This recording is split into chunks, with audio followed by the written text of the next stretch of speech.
And we are live, WrestlePurists Podcast, episode 107. Today, it is hosted by myself, Charlie, as always, and we are joined by the returning Joe Hulbert. And of course, we got a lot to get into, our usual AEW Dynamite review. CM Punk, it's his first week in WWE, so of course, there's some updates and the latest on his contract and stuff like that. And just a few other things as well.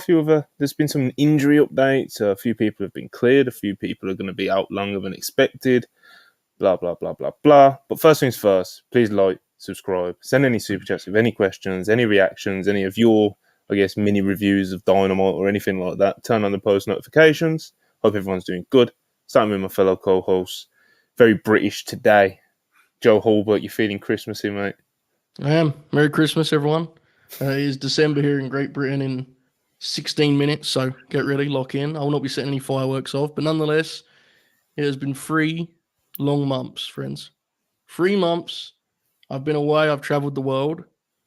I've seen it all. The bright lights, the big cities, the fancy sponsorship deals, the thunderous catchphrases. I've been enticed, I can't lie. I've listened to what people had to say. Mm-hmm. But the thing is, my heart knows better, and there was just these 2 words that kept wrapping around my brain, What were those 2 words, Joe Hulbert?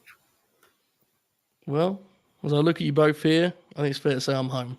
So, thrilled to be here, and I'll be reviewing Dynamite for the foreseeable future. And by that I mean until the show's bad again, in which case I'll stop immediately. This could be a 2-week adventure, but I'm here nonetheless. So, Merry Christmas, everyone. Christmas came early. Charlie, how you doing today? Doing good. I'm actually feeling pretty Christmassy as well. Did some Christmas shopping today. Did quite a lot of writing for a couple of upcoming features. Don't know when they'll be out. Next couple of weeks. Before Christmas, definitely though. So exciting times. Now I'm ready to review Dynamite. More Christmas gifts on the way here from the family at WrestlePurists. We're spoiling you guys for this holiday season. It's what we do. Fan service. We should win promotion of the year. If people have been, tapped into the WrestlePurists account lately, they would have noticed that we are trying to gather our nominees for the WrestlePurists End of Year Awards 2023. So, if you want to reply to the promotion of the year tweet with WrestlePurists, I know I think it was Bam. Yep. He cast me as his Booker of the Year. Much appreciated. But yeah, man, if you see any of those tweets, I do genuinely engage and let me know who you think should be nominated for any of them. But yeah, anyways, I think we should just dive into the AEW Dynamite review, and then we'll get into your CM Punks, your AEW talent tweeting, liking, whatever, whatnot, and all that. Injury updates, we'll do all that after. Ric Flair, fucking hell, Jesus Christ. But yeah, AEW Dynamite review, let's dive straight into it. Continental Classic continues, the Gold League continues, and Jon Moxley defeats Jay Lethal in the opener. Bryan Danielson was on commentary. It was good to see him again. He's got his eye patch on. Can't wait to see him wrestle with that on. But yeah, man, Jon Moxley, Jay Lethal. Jay Lethal tried to work the leg. Make it a little bit more interesting than the Swerve match. The finish popped me with Mox playing dead. But all in all, not a bad opener, was it, Joe? No, I liked it. I think these 2 actually have some chemistry. This wasn't as good as their match last year, which I seem to remember really over delivering. When Lethal first got there and was working babyface, I think his matches were a little bit better, but nonetheless, it was good. Lethal's going to live in this kind of range for most of the tournament, right? Pretty good, and the kind of range there is minimal, and it'll be affected by who he's wrestling. But they had a good match. It was obviously the worst of the 3 tournament matches we got on this particular show, but still a good wrestling match. And I will say next week probably don't open with him because you have to do that every single. There's 2 weeks, that's enough, and I'll do something different next week. But people like seeing Mox. It was a good match. 2 weeks in a row, just opening up with Jay Lethal it's quite a choice, Mm-hmm. Charlie, what did you think of the opener, though? I actually enjoyed this one more than I did last week, and that's not a knock on the talents. I just think the Jay Lethal and Mox had more chemistry than he had with Mhm. Swerve, and it's just how it happens sometimes. But it was a good little match. I had fun with it. Yeah, it was all right. You know, Mox got the win, of course. He's now on 6 points for those keeping track after this. Also, want to mention Bryan Danielson on commentary. Yep. He's a blast, isn't he? So He's real. a blast. I do Yeah. enjoy Bryan Danielson on the commentary. I think it's something that he could do for as long as he wanted to after his career ends, you know. He's terrific. And he also it felt like he made Taz and Excalibur lock in more than usual just by being there, right? They took it more seriously because he was there. Because Taz is, I mean, when Taz is on his game, he may be the best color guy in the business, but it's just often he's popping himself, which I can relate, God bless. But, you know, I mean, you do notice it. So yeah, I thought they were actually, Brian being there helped a lot throughout the night for the tournament matches. Yeah, and we got immediately after the match, we got like an Eddie Kingston backstage promo after his match. Of course, he just lost on the weekend on Collision to Brody King in his first Continental Classic match, and he talked about how he was kind of almost complacent, you know, with because he put his belts on the line. He kind of I don't know, it gave him a false sense of security kind of vibe, you know, and he was just kind of you know, it's time for him to lock in Joe Hall, but it's time for Eddie to lock in. Of course, it was a good promo because Eddie Kingston, especially when he tries to kind of like be real instead of just kind of like comedically angry at things, you know. But yeah, this is yet another good Eddie Kingston promo, wasn't it, Joe? Absolutely, and I think there was something deliberate here at play because I think this is the centerpiece of the whole tournament here. Moxley match, Kingston promo, Brian rebuttal. This is some fantasy booking, but I'm pretty cocksure on this. Hear me out.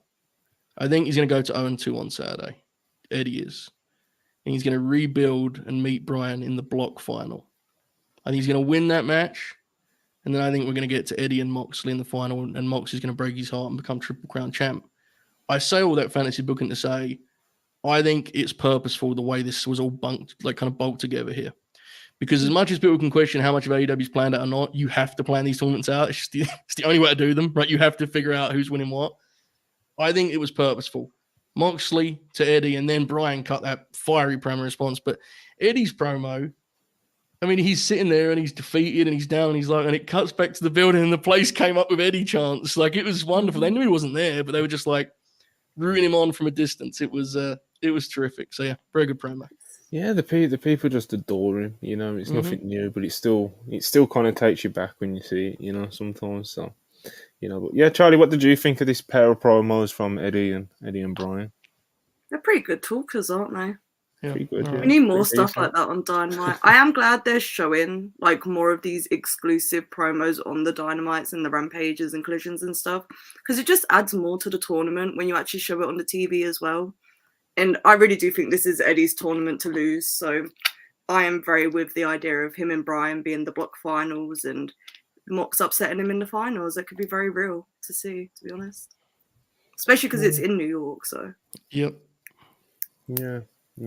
All right, this is an interesting one coming up next. We have an interview with Tony Schiavone, and he's interviewing Sting, and he announces before he starts to talk to Sting that AEW Revolution will be March 3rd, of course, famously known already as being Sting's last match, where it will take place. And we find out that it will be taking place at the Greensboro Coliseum, of course, a match very near and dear to Sting and Ric Flair, who was there talking with Tony Schiavone, talking about the importance in their careers of the Greensboro Coliseum. It's a nice little touch to the pay-per-view. Ric Flair cut a very fired-up promo. Worlds better than what he said at Rampage, I'm assuming. But, yeah, man. What do you think, John? Greensboro Coliseum, Revolution, Sting's retirement. Makes sense, doesn't it? It does. And before I go any further, you know, because I know you guys, you've been on these review shows since he showed up. Look, I mean, it is what it is. Flair is obviously a piece of shit and shouldn't have the job. With that being said, this segment was unfortunately awesome. It is what it is. You know, those are the games you play with professional wrestling.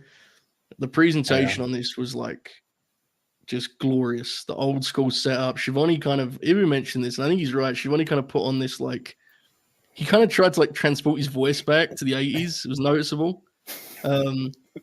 It was for people that have a connection to that era and a love for that era. It was like a genuinely strong segment. the fact that Flair on this same night immediately erased that is kind of sums up why he shouldn't be there. Like it's just ridiculous. Yeah. But as I like the segment a lot. I mean, I think it's the right choice. I did think they would go with Atlanta because I think of Sting as WCW more than Crockett. But when you got Flair there too, I totally get the choice. That will be a hell of a moment, I'm sure. Absolutely. AEW Revolution. Charlie, is it going to be one of your flights next year? Potentially, yes. More so because my brother wants to go for Sting's retirement match. So if my brother's going, I'm going with him. Like, it's a no-brainer. I'm happy for Sting. It's a cool place for it to take place. I have nothing to say about the rest of the segment, to be honest. Yeah. My feelings on Flair are very known to our audience now. I'm not going to keep rehashing it on the podcast. It's not worth it. Bears, absolutely. But listen, we're going to something very, very positive right now. I'll tell you. Buckle in, because I did for this one. Roosh versus Mark Briscoe. So real. It's beautiful, Just two dudes who just want to fight, Joe. They just want to fight, fighting for the honor of the AEW Continental Classic. Mark Briscoe just putting his body on the line. Roosh just being a piece of shit, and it's just what I like to see. Charlie, what did you think? I loved this match so much. My only criticism is it's the sort of match that needed to happen in like a really dingy building with like 200 fans. But like, it was just perfect. I loved it so much. Like, I say it was perfect. It wasn't perfect, but that's why it was so perfect to me, because it was just real. They were chopping the shit out of each other, throwing each other around. I don't know if Roosh was actually injured or not, but he really fucking sold his legs. So, and then he threw Mark Briscoe off the apron. It was great. Great match. I love this sort of wrestling. This is how you restore the feeling in a company like AEW. Yeah, absolutely. You just throw Mark Briscoe out there with an evil bastard like Roosh, But yeah, man, you mentioned Roosh and he's selling of the leg. Maybe it's something there. He was talking to the ref a lot as well, which is usually like the actual kind of tell, But who knows? Roosh is a hell of a worker, Hell of a worker. Oh, but what do you think? Interesting if, like, maybe you got to look at the upcoming matches and saw a couple of losses. Went, well, my ankle's feeling a little bit shaky over here. I'm just playing, but love the match. I've actually been thinking about these Roosh matches a lot as late because we're doing the match guide. Some wrestlers have great matches in ways that you can dissect from a million angles. Roosh has these matches that are very hard to capture with words, right? Without you kind of just go beast, that's just kind of what you settle on. Just go, that's it. I've called it a day, because it isn't really about any kind of conceptual approach or structural choice or thematic element at play. He just sort of goes in there and beats the hell out of someone, and so then you get this sort of very human fight or flight choice that you get to watch play out, in which his opponent decides, I would in fact like to fight him, or I'm going to simply just let him kick the shit out of me. To be clear, I do not, I understand the latter. That'd be probably my choice. Not probably, that'd be my choice. So when you put him in there with someone like Mark Briscoe, you don't have to really worry about that part of the equation, because Mark's going to go into a slugfest with him, right? And the physicality here was disgusting. They were whacking each other. When they were on the apron trading chops, there was one Roosh chop in particular where like people, it wasn't even a gasp so much as it was like, oh man, that's too much. It was like the recoil. Put some stank on it. Yeah. And Mark is he's one of the most underrated guys in terms of like hard chops. He has that like shovel hand, Yeah, those huge hands. They were just whacking each other. And again, like there's not much meat on the bone beyond that. The Roosh thing, I think the Roosh injury was a real injury, to be clear. Hopefully he's okay, but just whacking each other, and it's that intense, and it's alive, right? With wrestling is so, when you watch as much wrestling as we do, because when you watch as much wrestling as we do, there's like familiar patterns, and so like this is when a guy's going into their finish. With Roosh, I never have that feeling because it feels like he may just beat someone any given minute. He's an animal, so it was tremendous. In my match of the tournament so far, to be honest. I just thought this was an absolute treat. Loved it. Yeah, I think I'd tend to agree with you. Yeah, is there anything else we want to add, Mark Briscoe? I know he's 0-2 at the minute, Still got him nailed on for more winner of the whole tournament. I'm holding out hope. I'm holding on to hope. I think his one win will be Jay White, unfortunately. That's going to be the only win he gets. Because I think, sadly, he's going to be the guy that Lethal beats. I don't think Tony's going to have anyone go 0-5, you know? Yeah. Why not? I say Jay White. Well, I mean, yeah, you don't need to convince me, mate. I think he might beat Jay White because they did that singles match a couple of weeks back, and Jay, you know, so. I mean, it's great watching him wrestle. I do think, like, once this is done, because it does seem pretty clear this tournament's about other people, which is fine. You have to pick. But I do think there needs to be a kind of reassessment of what Mark can still be as a singles. 100%. I think it's easy to take him for granted as a talent and just look at it as a happy story, which it is. I'm thrilled every time I see him. But if you just look at him skill for skill, it's like he's as good as most of the guys on TV, and you know, most guys getting pushed. If we're being honest, that he's incredible. So I'm happy to see him wrestle for now, though. You can do it all, mate. You can do it all. Yeah. He's not just a great promo as well, like outside of the ring stuff. Like he's not just a great promo. Like he's such a great, unique character within himself. Like there's no one like Mark Briscoe in the business today, bro. Like he's just and he's so easy to love as well. Mm-hmm. You know, and then you throw in, of course, you've got all the element of what obviously Jay's passing and stuff like that, and it just being a good story that he's finally on TV, being a star, blah blah blah. But as you said, Joe, skill for skill, he's pretty much as good as anyone. And probably top 5, top 10 talent, skill for skill in the entire company, in my opinion. He can do it all. He can talk. He's a great character. He can go in the ring. He can do tag matches. He can do this. He can do that. He's great. He's versatile as fuck. Super experienced. And also, as you know, I think it goes without saying, the AEW atmosphere is different now. Right? It just is. And even when they have good crowds, it isn't that party atmosphere of 2021. And that makes him even more valuable because his energy is just incredible, right? He just brings it in that regard. So even when you have I thought last night's crowd was quite good. Mm-hmm. But if you say you're in one of those houses, just don't react at all. I mean, Mark Briscoe will give you the same effort because there ain't nothing new to him, brother. He was on those Sinclair tapings. You know, they were. Yeah. You can react on those fucking shows, you'll be fine on TV. So, yeah, he's wonderful. He's just a treat. Every time he's on, it's worth watching. I want to see him I want him in a position where I can see him every week. Yeah. It's selfishly, you know. Honestly, have him beat Orange Cassidy. Mm-hmm. Give him the international belt for a bit. It'll be fun. Give him a bout, you know. Let's just give him a bout. You know, I've got enough of them. They sure do. Yeah, obviously, a lot of people were kind of surprised he didn't beat Samoa Joe on that ROH pay-per-view. Tremendous match, though. Really, it's one that they had to save Joe's title loss. Yeah. Yep. He did a lot with that belt after that match, you know. To be fair, I always got the feeling that may have been Mark's choice, to be honest. It just felt the way he worked that match, the bit when he went over to the apron. And again, this is purely guesswork. I'll never know, but I always got the sense that was almost too fairy tale ending for Mark. You know, that's not his type of. That's not who he is, right? Yeah. The happy ending for Mark was that he kept fighting. That's the story to me, anyway. But I love the match.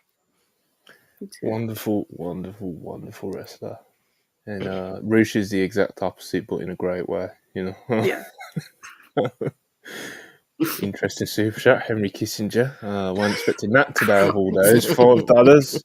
Appreciate you, I think. Had to see my boy Joe on the flagship one last time. It's really hot now. Yeah, I can imagine it is. Dan Walker, £5. Appreciate you as always. Did you guys buy all-in tickets? I got mine yesterday, a decent seat. However, Ticketmaster was shocking. Did you guys have a similar experience? Charlie, you said you did, right? You was going through it on Twitter. Yeah. Yeah, I was going through it on Twitter. I bought because I'm going with my brother next year. God bless. Me and my brother go to a lot of shows together.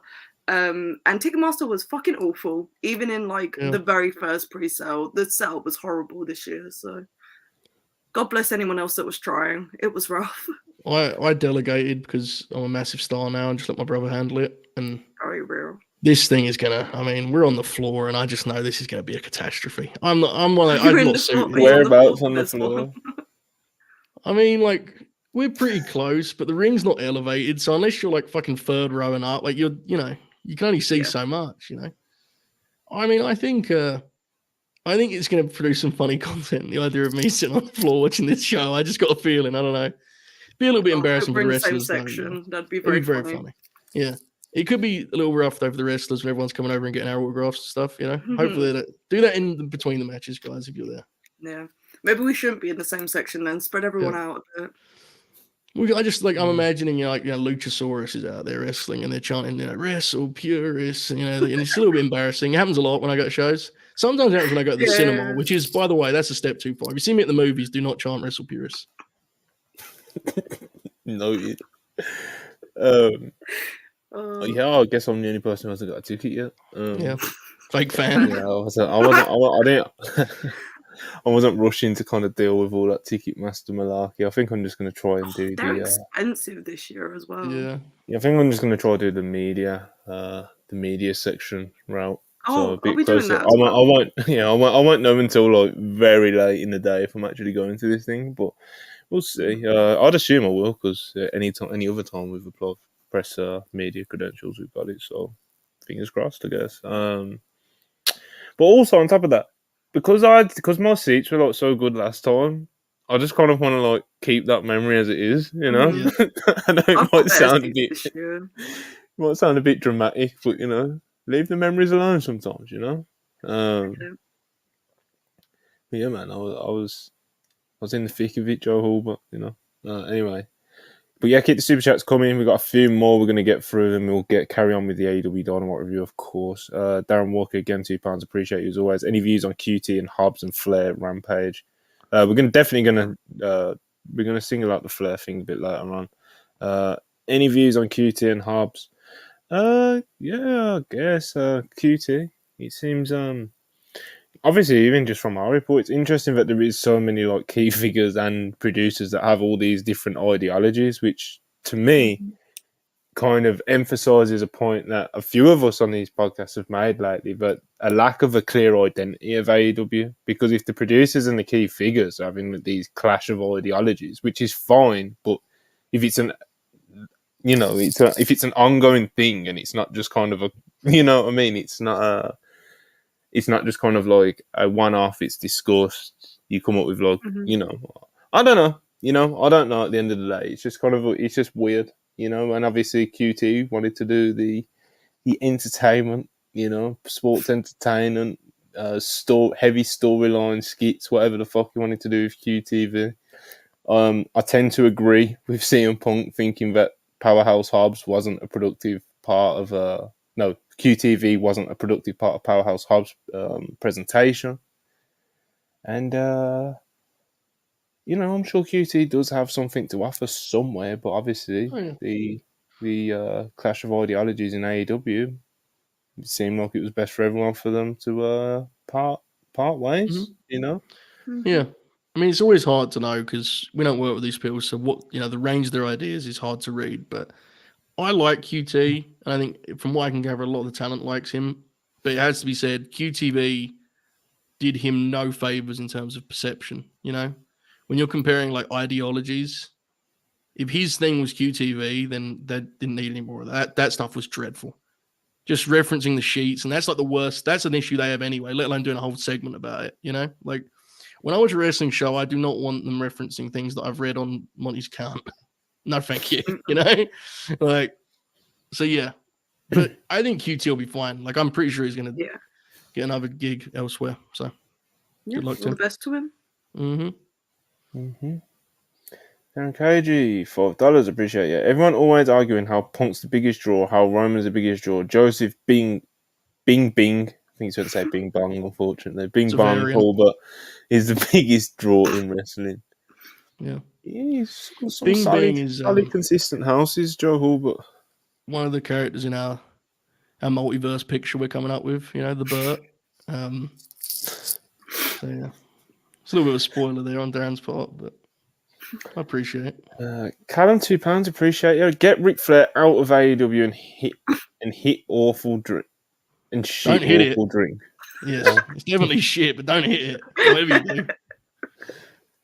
And Dixon for those appreciated. The real biggest return of the week, the Burt in the world. That's pretty good. the grin of the grinless. The conversational content ace, Joey Bing Bong reviews again. He's very good at reviews, and Dynamite is like the only thing we ever have like a chance of him actually reviewing outside of pay-per-view. Yep. So it's nice to have him back because I doubt you was going to join Rob and Ibu on those Tuesday Raw reviews. You know, No one needs me on that show, mate. No one needs me. we didn't do an NXT review this week. It's because like, there wasn't enough like news on Wednesday, and I don't want to just go live on Wednesday just to talk about NXT. You know, so for those wondering, that's why we didn't go live yesterday. But news did come out later in the day, so like I guess if we would have done something on the night, it could have worked. But we didn't, so here we are. Appreciate you, Ben, as always. Jonathan Gomez, 199. Appreciate you too. WrestlePurists restoring the feeling, unlike MJF. I thought he was all right. Not better than all right. I thought he was very good last night. Yeah. You know. Yeah, I did too. We're gonna get to it.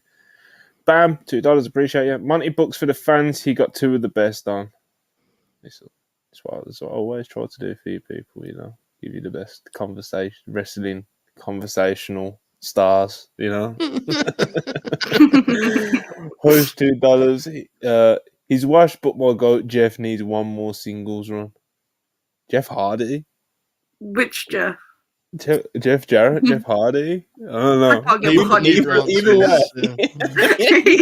way, neither of those. I know about that, fam. I don't know. Hamza, 199. Appreciate it. Off topic. Do you remember Orton versus Claudio SmackDown 2014? Sounds like something Joe would like randomly pick out and watch. I would love to answer that, but I do not remember. I may need to review it. Actually, it sounds. Yeah. This is a Thursday morning retro review. It will just randomly go out at like 10 o'clock in the morning. Sounds like a Joe Hulbert.WordPress special. That one. It does. It does. Stay tuned. Cody Wills, 199. Appreciate you. The Fed Free? Nah, it's Tony's Trio. Great shirt, Joe. God bless. Bam, $2. Joe, go watch the New Gods in the movie. I enjoyed it. Fair. Nice recommendation. I appreciate it. I saw that Thanksgiving picture though. Very good. Blew me away. I thought it would suck. Blew you away? Yeah, it did. Like, all relative, but I kind of thought it would just be schlock. It kind of is, but it's a really good time. It's good. I like it. It's been on my radar. I might go see it. That's good. Yuzura Hart, $5. Appreciate you as always. Cannot express how much joy that picture of Manabu Nakanishi has been giving me over the last 2 weeks. Second only to He in WrestlePurists meme history. The thing is you've been pushing Nakanishi for a while, brother. That has been a thing that I've used for years to absolutely no positive effect or momentum, and it's just inexplicably it's become a thing that everyone uses over the last 6 months, which is very funny because I really persevered with that. That photo is 4 years old. It's a picture worth. It's a picture worth the wait, worth the persistence. You know, yeah. Even if it's not getting over, it's still funny. Like it just is, doesn't it? You know. Mm-hmm. Shout out Nakanishi. Good. Hush, $2. Appreciate it. Easy on my goat, Jeff Hardy, please. It's difficult, man. I get it. It is. It is. Trust me, I get it. This is going to, if you're a Hardy's fan, this is probably one of the more positive Dynamite reviews you'll be able to watch all year. So it'll be okay, but be careful on the singles push stuff. Let's take it easy. Here's what it is. Oh, so we got MJF. And, there's been a lot of talk about MJF lately, even after Dynamite. A lot of talk of if MJF is killing or helping bring back the feeling, all this and that. But this week, I thought MJF, in a performance sense, was very good because he comes down and I just kind of wanted him to kind of cut a wrestling promo, and hype up his pay-per-view main event with Samoa Joe. Samoa Joe isn't someone that should be taken lightly, He's a bad man, Joe Hulbert. So, and this is what MJF did. He kind of puts over Samoa Joe and basically puts out there you shouldn't be taking him lightly, and he cuts a kind of a traditional promo, and I was a big fan of it. I really liked it. MJF is more than capable of doing this more often, I think he's a victim of overthinking sometimes. I think it's fair to say, as I've said in many podcasts lately, of course, he's still quite young and he's still not 100% hit rate yet. He still has his misses. I think a lot of his misses do come from him kind of overthinking himself into corners sometimes. When he keeps it very, meat and potato, like this was, I think he's very, very good. Obviously, we'll talk about the ninjas and stuff after, but singularly, as just a promo, hyping up your main event title match with Samoa Joe, I thought this was very, very good. One of MJF's best promos in months. Charlie, you're very happy to say when MJF isn't doing it for you, but what did you actually think of this promo? I thought this is the best promo he's cut in about 6 months, to be honest. Like, it hit for me, and a lot of his promos don't, so I was very impressed with it. He got me excited for the pay-per-view match, so he did what he needed to do. He went out there and he just cut a genuine promo while still being in character, but not doing all his usual shit. So I liked it. It was great. Yeah, there was a few lines in there where I guess you can pick apart. Like he straight up said, the dead name, WWE. He said it, he said it, Joe Hall, but he said Samoa Joe was never a WWE champion. He mentioned CM Punk's name. The crowd tried to boo, but it lasted about half a second, because he was moving on through other names in his list. But yeah, there was a few notable lines in this, Joe. But overall, it was a good promo, wasn't it, Joe? It was very good. Yeah, there were definitely the WWE one. What his intentions, I understood what he was going for, but I think he could have phrased it differently, because it really was just like they didn't let him win the belt, which is, I think you should try and avoid that stuff. But that's like one line within a promo I thought was really good. It was a wrestling promo. Max is a great wrestling promo, and that's I know you need variety and you need range, and Max has shown he's capable of that at points and different stages, but this is the version of him that feels most at home on this show, I think. Yeah. The first 40 minutes of this show, or however long it was until the light started flickering, was very tight tonally. And even beyond that, it was, honestly, other than a couple of segments. So, it's pretty simple formula here. It also made me kind of realize, and this is nothing, this is not a big deal, because everyone knows who Samoa Joe is, and you watch AEW, you know. But I do think it was also a reminder of, sometimes it's worth telling those stories, Yeah. While everyone knows who Samoa Joe is, I'd imagine there are still people in the audience that aren't fully aware of why he is a significant factor to so many of us wrestlers, why we view him the way we do, or whatever it may be. When some of these guys, one of the greatest assets they have is the stories behind them, and I think sometimes you can take that for granted. And actually hearing Max detail it, I've highlighted that. And that's something you don't want to dedicate a lot of TV time to, because, God, you have 180 wrestlers to go on. But it was, even as a fan, he's my favorite wrestler ever, but I was listening to it no, those memories do come flashing back when he talks about TNA and stuff, right? That was the height of Joe's TNA run. We're talking 17, 18 years ago, and it's that's wild. Tell that story. It's a great story. So I love what Max did. I think there's a lesson to it too, but really good promo. I liked it a lot. Yeah, there was a lot to talk about it. However, there's always a but. However, the lights start flickering and there's some spooky stuff going on, and then the devils and ninjas all appear, and they attack MJF and they line him up ready to. What were they going to hit him with? Like a bat or some shit? I don't know. Either way, a lead pipe or something. Yeah, they had him and he was helpless, but he wasn't, because he's saved by the big man, Samoa Joe. Samoa Joe comes down. I think he had a pipe or a bat himself to clear the ring. And then I think the lights go off again. And then this text message starts coming up on the board, and it was Samoa Joe and MJF, will you be brave enough to take on the unknown tag team? Will you be the heroes? And MJF accepts the challenge, and spooking us, Joe Hall, but there's a lot that this is probably one of the least offensive devil things they've done. That says a lot about how good this angle's been. I love the idea that Joe is just lingering around these buildings with his fists taped and wearing jeans and a merch shirt, just kind of waiting for a moment. And his music played also. The highlight of this segment was when I'm pretty sure the music guy messed up Did you guys notice this? They hit the devil like static again after the Max's music had started playing. So Joe started selling again. After the segment was done, Joe was like, "He's coming back," and it was just it was a mess up, which was very funny. Aces and eights, TNA, the lights flickering. I mean, it's super goofy. Another one from Scott. I like wrestling whodunits, but based on what it feels like this is going to be, like, I'm not sure the juice is worth the squeeze on this one. Like. It's the kind of angle that you could immediately make worthwhile if you had some like insane thing up your sleeve. Maybe they do. Believe it when I see it, Twist. They don't feel that way. So it's goofy and lame, but it was like a top 5 devil bit, which is fucking hilarious. Where do you rank it on your devil list, Charlie? It was very silly, but it's not been as bad as some of the segments that they've had. So I can tolerate it this week.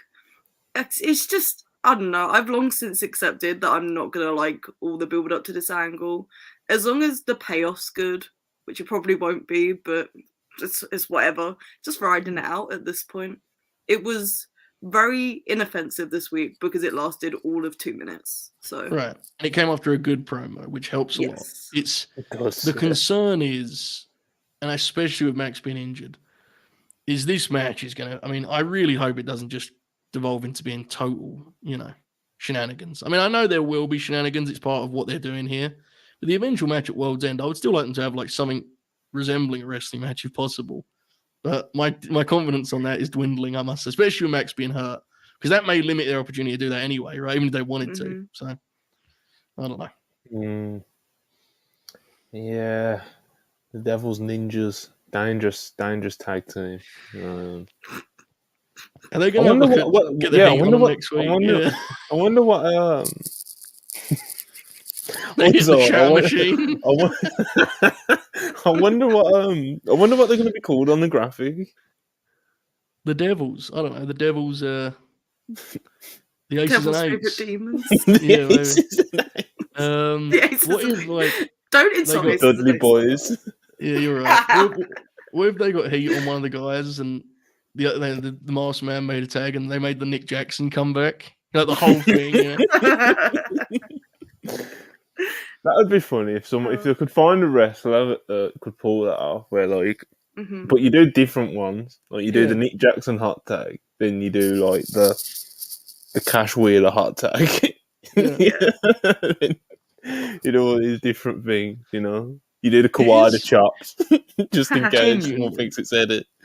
It is incredible that, like, considering the type of wrestler he is, as like this uber believable and straight laced pro wrestler, that Joe has been involved in so much like nonsense for his career. Like, like this is TNA following him. Like, even in WWE, he did the thing where, and I thought it was fun, so I'm not knocking it. But like, you remember when the whole AJ feud was about Wendy, and he was like reading child.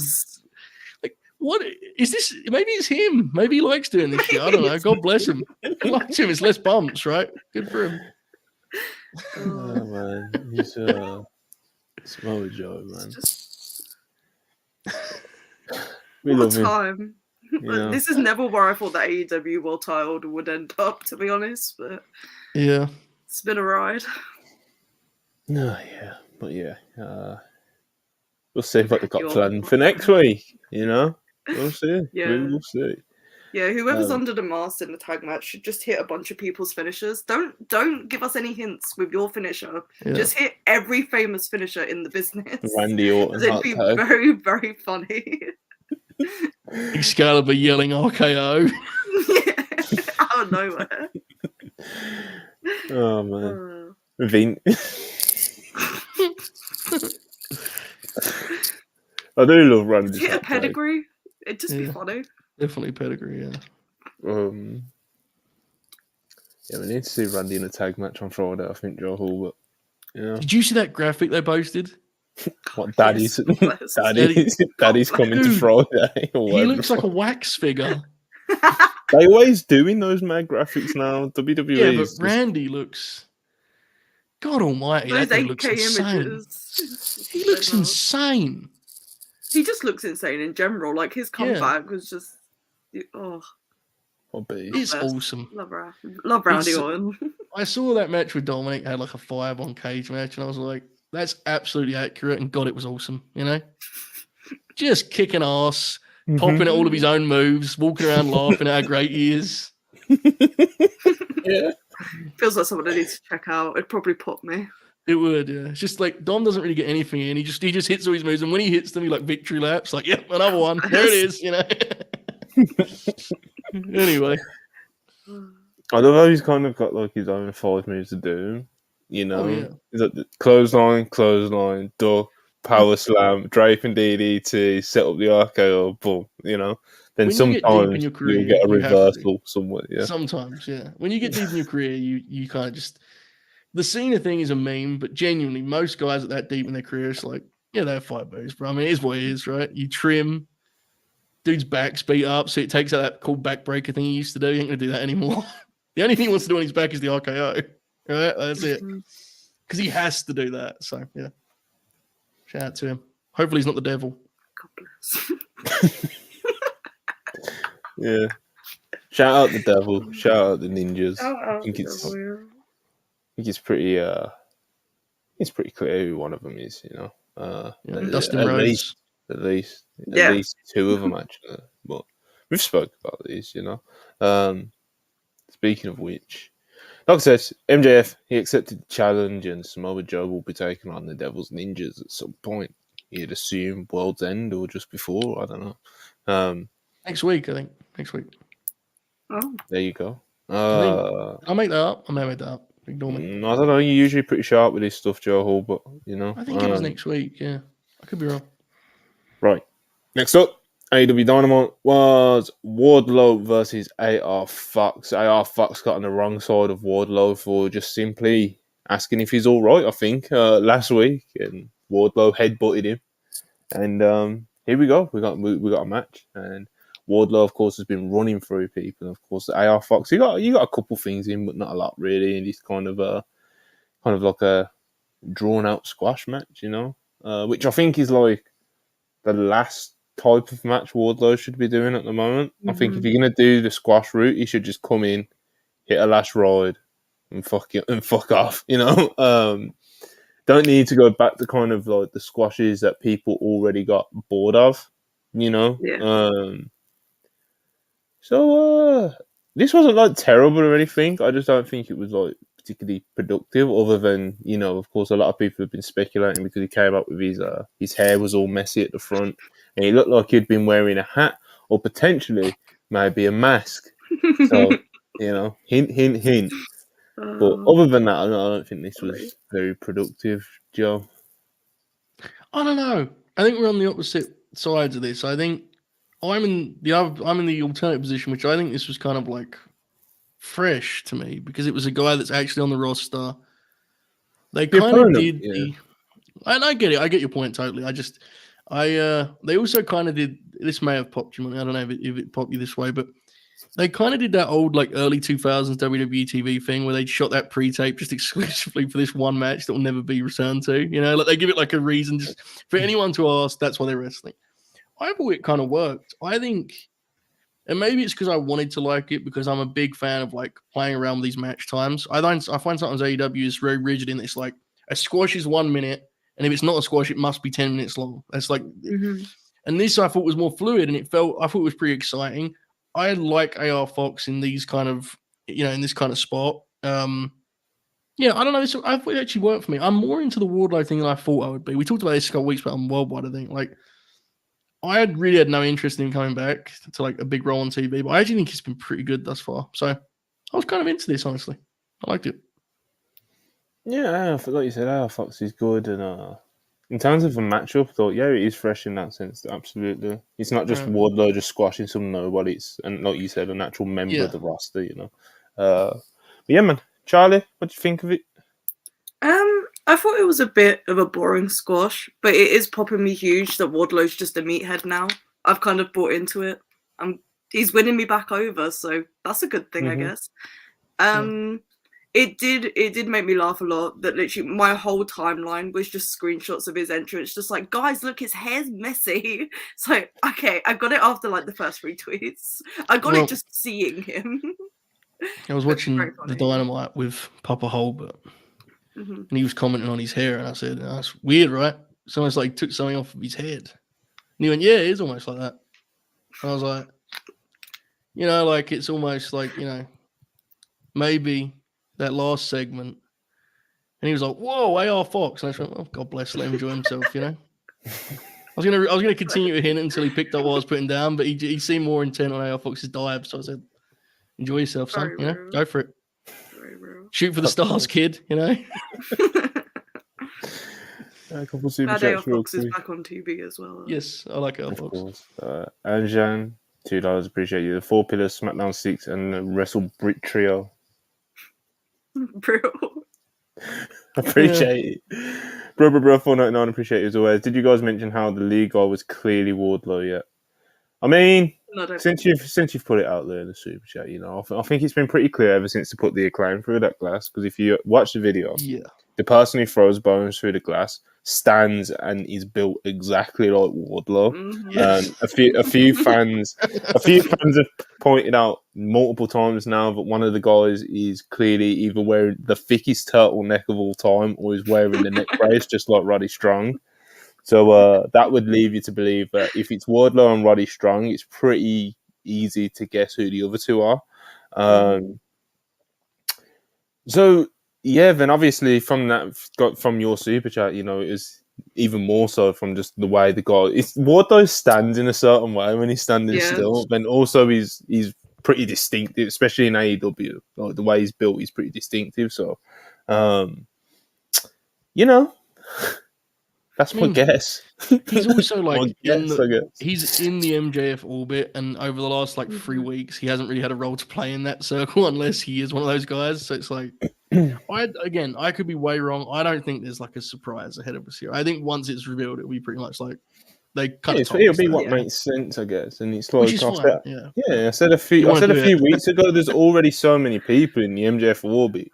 It's like if these mass people are new people coming into the orbit, some people, I know a lot of people said Jack Perry. It's not Jack Perry, but say if it was Jack Perry, and I don't know, whoever the fuck else, right. It's 4 other people. It's that's 4 more people on top of Wardlow, the Kingdom, Roddy, Adam Cole, Samoa Joe. You're gonna have MJF in the orbit of 10 wrestlers, bro. That's ridiculous. Feels like a way to navigate Cole's injury. Yes, right. That's what it feels like. Absolutely. Especially considering it happened the week after. Pushed Jay White into the thing and then did the devil angle. It's that's what it feels like. Again, that could be way off, and it could be Bob Holly. I don't know, but I'm just. I was a betting man. I don't think it's Bob Holly. I'm not holding out too much hope. Wardlow versus our Fox. All right, the Hardys. Matt and Jeff Hardy is Cassidy versus Top Flight, which of course included the returning Dante Martin. Very good to see him back, teaming up with Action Andretti. Really nice kind of comeback match for Top Flight. I know it wasn't a simple 2-on-2, but even still, this being a trio's Action Andretti, definitely Andretti played his part in there. This was a good time. This was a good time, and of course, it was really good to see Dante Martin come back.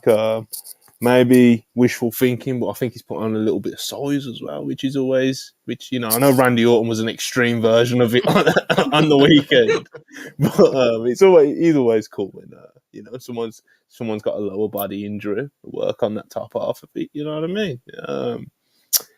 But like I said, good to see Dante Martin back. Top Flight and Andretti all look good. The Hardys had one of their better performances in recent memory. Isaiah Cassidy, I thought, looked really good in this. Enjoyed it, Charlie. What did you think? I enjoyed this a lot. I tweeted about it last night. It felt very 2019 Dynamite, which is some of my favorite Dynamite stuff, honestly, when they do throwback matches. So Yeah, but I thought this genuinely over-delivered as well. And the crowd was super into it. Obviously, they were in their hometown or home state or whatever for the top flight. So that was really nice. And yeah, man, Isaiah Cassidy, man, he doesn't get enough credit for how much he's actually improved, like, over the past, like, year or so. So I'm glad that he's still, like, getting on TV and getting to showcase what he's done. Because he's put the work in, obviously. And I'm happy to see Top Flight back. I hope they get a proper push. They stay healthy. And we see what we can do with them, man. It's a good time. It's a very good time.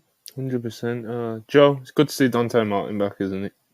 He is. He looked terrific too. He was razor sharp, which is crazy considering the injury he sustained. But this was like kind of stunning. I thought, like, not in that it was a great match, but I'll be honest. When I saw the graphic, I was like, "That's fucking. Why would you put that match? Like you would give them heels, right?" And hilariously, the Hardys like worked like a heat segment, which was an insane thing to see. Jeff like cutting the ring off, and Isaiah was the bumping heel among them, and everyone worked so hard here.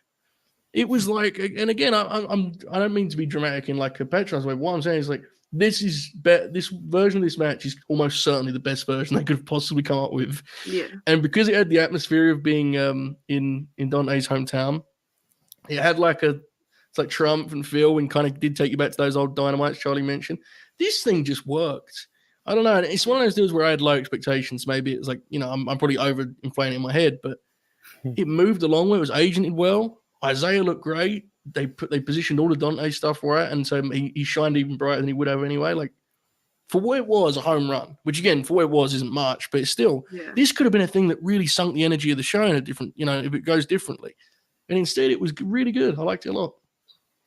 Yeah, I think you both got it kind of spot on, really. Over-delivered, It worked, yeah. And after the match, they had a face-off with Penta, Commander, and Vikingo, which sounds like insanity.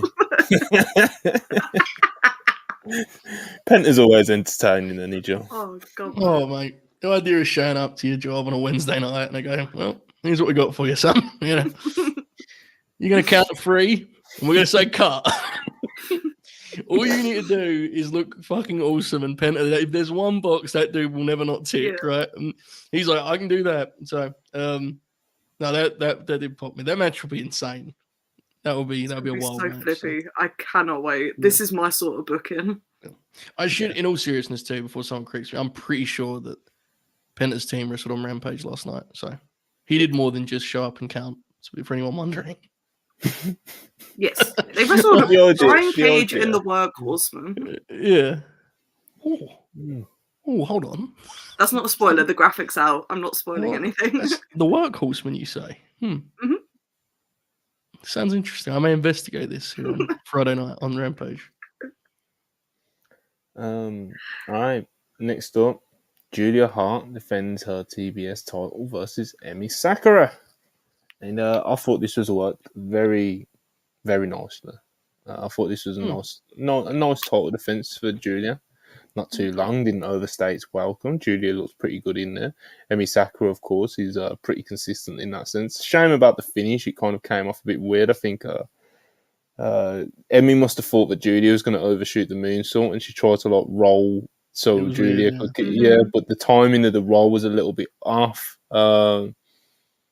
But yeah, like I said, other than that, it was all in all, it was a nice outing for Julia, wasn't it, John? It was, yeah. I mean, you're right. The finish was unfortunate because it was actually like a total smooth ride before that.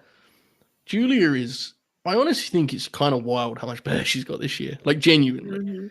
She had a match on one of the early collisions. She had a squash match. And I remember watching and thinking, Julia is a long way away. And that was about 3 months ago. And hey, look, she's not going to be contending for, any awards in terms of best wrestler. She may get most improved, to be fair, but obviously she's got a long way to go. She's 22 years old. But my goodness, I think she's one of the cool success stories of AEW's 2023. She's someone who's taken their TV time. She's connected with the audience. I mean, she's over, right? People like Julia Hart to the point where you need to book her as a babyface.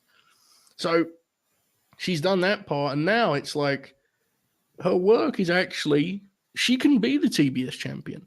At first when we were talking about this before Wrestle Dream, I was kind of concerned, like, is it too soon? I think she's going to be fine, to be honest with you, because her work is getting there. And the biggest thing that she does it gets you a long way with Mia, but like, she makes an absolute point of trying her best to be physical. And if you do that, the rest of it is a lot easier, because there's way too many wrestlers on TV who are worried about the bigger things and they're whiffing on their punches, and you know what I'm saying? And it's like, lock in and be physical and the rest will come. And Emmy makes that easy for you because she whacks you with chops and she kind of puts you in a corner in that regard. But this was a good example of Emmy's value, Julia's improvement. Just a nice match. Hope, finish obviously could have gone better, but really encouraging stuff. I like this. Charlie, you a fan? You a fan of Julia Hart's improvement? I am. I feel like I was someone that was quite down on her when she started getting put into Chris's orbit, and people were like, "Oh, she's going to be the one to take the title." But man, she's proved me wrong. She's really, really put the work in, and it's really clear to see. And I'm excited for it now. I'm excited to see where it goes and how much more she can improve. Because, as Joe said, she's 22, and the way that she's working right now, if she keeps wrestling every week, her ceiling's quite high. So, but yeah, this match this week pretty good, other than the finish, but it happens sometimes. It is what it is. And I hope that she can wrestle some more veterans, because the more you get her in the ring with people that know how to lead the matches, the more she's going to improve. So, and we don't need her out there with the Anna Jays and the Sky Blues of the world. Right. Please. That's just not going to help any of them. Yeah, be smart with the matchmaking. I'm glad that Emmy is more kind of in the rotation now on TV, because for a while she was totally out of it. Right now she's someone you're not surprised to see her on TV. And it's just, the big thing with Julia is what other 22-year-old wrestler has nailed presentation the way she has? I mean, seriously, how many young wrestlers do we see that we like their fundamentals or their mechanics or their athleticism, but we go, they need to find who they are as a personality, right? They need to find. I mean, Julia Hart has an entrance that's like a star entrance, and whoever's helped with that, credit to them also, to be clear. But I don't know. I think it's really a story that deserves a lot of credit. I'm thrilled to see her come together.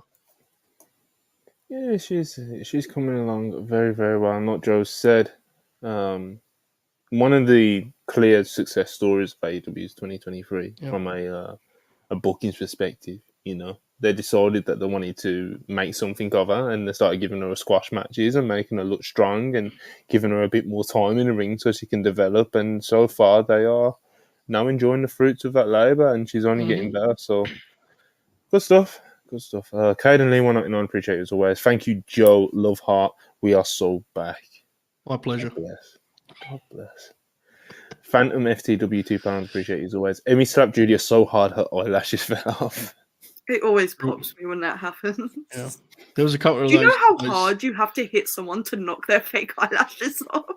I don't, but look, watching Emmy throw those, I believe it, because she don't go easy on you, right? And that's why she makes you better. She brings it. So, yeah, absolutely.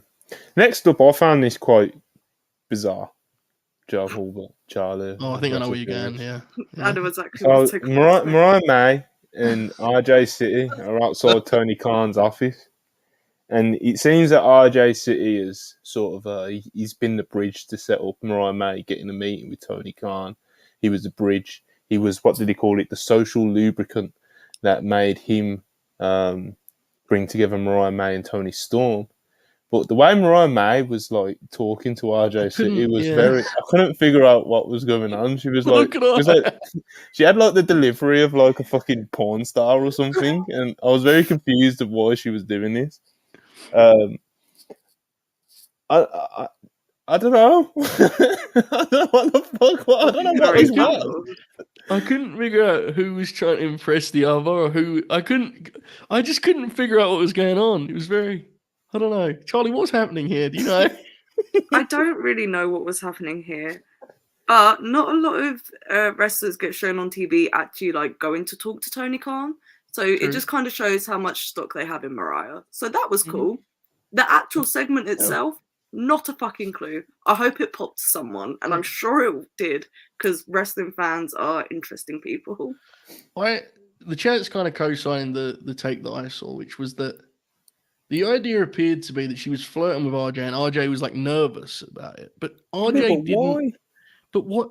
Did you get that from RJ? I don't know if I got that from RJ. I didn't get little the. bit. Did you? I don't know. Maybe I should rewatch it. I'm not going to rewatch it, but maybe I should. Look, it was 50 seconds of the show. Yeah. I'm going to live with it. You know? She's There going was to be wrestling. There was a Tony soon. Storm promo somewhere as well. I think that It was certainly was. That was earlier. Yeah. That's- Yeah, I was going to say that was at some point in the show. I don't know why I haven't mentioned it yet, but Tony Storm. She always seems kind of like, some sort of discomfort, fed up, It's all in black and white. She's kind of just frowning. RJ City sits down and talks with her. She tells us about how her weekend's been or whatever the fuck she was talking about. I think she said she was part of the Kennedys at one point. And RJ City takes wrestling fans are fucking weird, man. Tony Storm was talking about this long night that she had or whatever, and her feet hurt. RJ City takes her feet off, like on camera. Takes her feet off, takes her fucking hell. takes her shoes off on camera, and like a small section of the AEW audience like pop for Tony's feet. That was It was a very weird joke. It was weird. But be into what you want to be into, but you don't have to like audibly pop when you're in a public setting, Very odd. Look, man, I'll say it's not my thing at all, but you can never say Tony's not committed to the bit. She swings for the fences in these things, man. It's insane. So, yeah, I don't know. I struggle to follow the law. I see every week I see tweets off Dynamite explaining like where they're going with this, and I'm like, I'll see it when it happens, I guess, Yeah, so I guess within this madness, Tony Storm's got a total defense next week. I think it's next week. Yes, next week. So that was the purpose of all this. Obviously, Mariah May. I didn't even get that from the segment. Mariah May thing, of course, is a bit separate. She's it seems like she's going to try to get her first match or something. Or yeah, it seems like it. It could be. It could either be something important, or it could just be they throw out a graphic for Collision. Because I saw some people doing the Mercedes thing, and I just don't know if that's how you would do that personally. But maybe. Dropping Mercedes into the cinematic universe of Tony Storm sounds insane. Mariah May. It sounds like a Mercedes thing to do, though. It does, yeah. Yeah, like I was saying, Mariah May's delivery here was. What character? It really threw me off, bro. I'm trying to have a good time. I'm watching Top Flight, And Mariah May is just talking to us in this tone, Joe, and I'm just like, what is going on here? Yeah.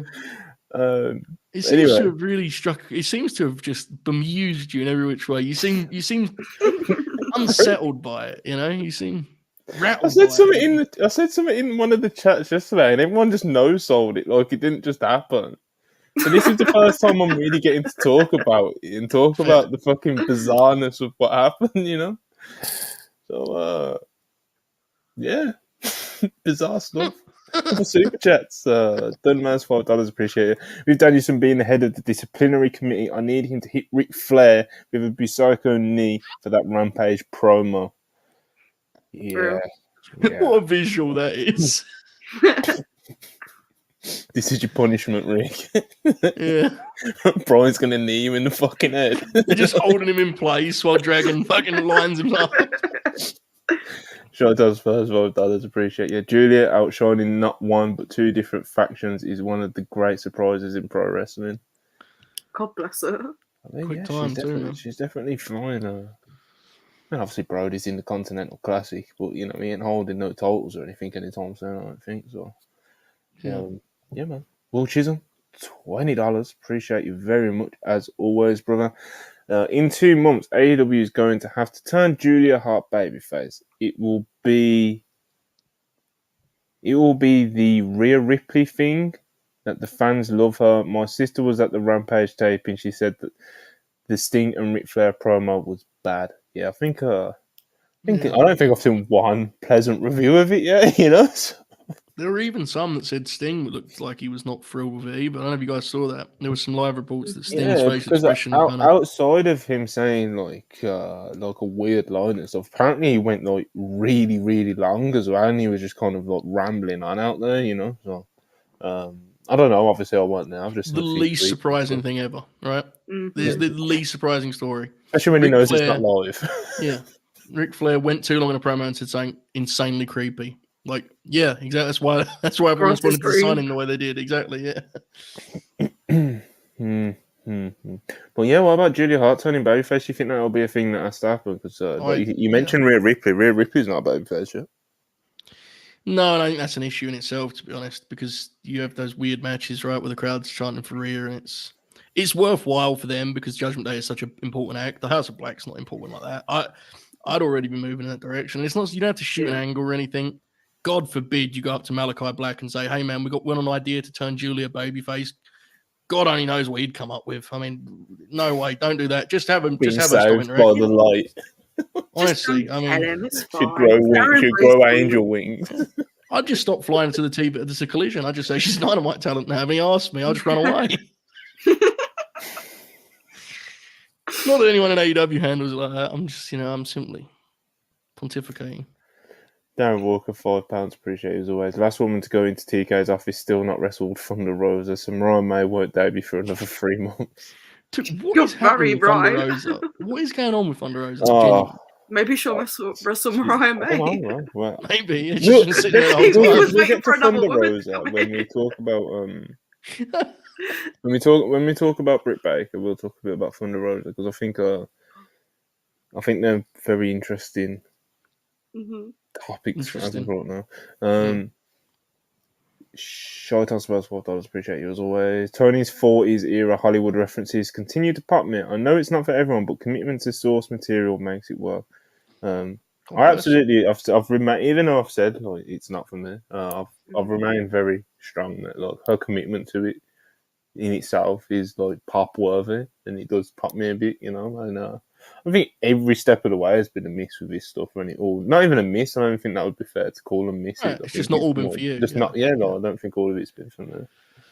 It's one of those simple cases. If you're going to do it right. And if this is the best version of that, it's not like Tony's half-assing it or she's not into it. Like, she's clearly going for it, so there's an audience for it. I think we feel a certain way about her being the champ with it because it's just like, it's tough. But unfortunately, that's where the division's at right now. So hopefully the match is... Like, I thought the Emmy match was encouraging. The Shida match where she won the belt wasn't any good, I didn't think. So hopefully next week's match, whoever it is, hopefully that goes well. Because if Tony can have good matches with the gimmick, I think everyone's like a lot more chill about the whole thing, right? It's like, here's what it is. Christian Cage. Oh, fuck. Oh, my God. How is this happening? He's unbelievable, Monty. This is incredible. I've watched this segment 4 times. He did put on a bit of a masterclass. It's one of the best promos he's ever cut, I think. This was astonishing. What was the nickname he called Cope's? Jude Meister, did he say? Yeah. Do it for Jude Meister. But yeah, this is just Christian Cage puts on a gaslighting just masterclass, Yeah. Well, he didn't quite work out for him, but still, the content of what he said was fucking awesome. He comes out, and obviously he's got no friends now. Has he? Christian Cage, like Nick Wayne, been concertoed, Killswitch, been concertoed, and he's got his security guys with him who look useless. God bless them. But yeah, Christian Cage, he goes out there and he basically says that he wants to talk to Adam Copeland. He wants him to come out, and at first he don't come out, but he does eventually.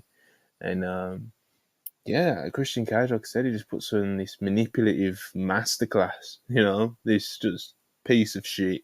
He's just talking to Edge about Adam Copeland's sorry, about how they shouldn't be fighting. They're like brothers. Then he's not a father to Edge. They're like brothers, and his father was basically like Edge's father, and he took him in as a family, and they go way back. The great Jude Meister, do it for Jude Meister line that Joe referenced. Just Christian, like you said, Joe. Genuinely, it's at least a top 2 promo he's cut in AEW, at least. And that's saying something because he's been one of the best fucking promo guys For sure. of the last year or so in AEW. So, and of course, Christian Cage, it's one of the things he's been known for throughout his career, that he's just a great talker and he's just fucking awesome. He's hilarious as well, which always helps.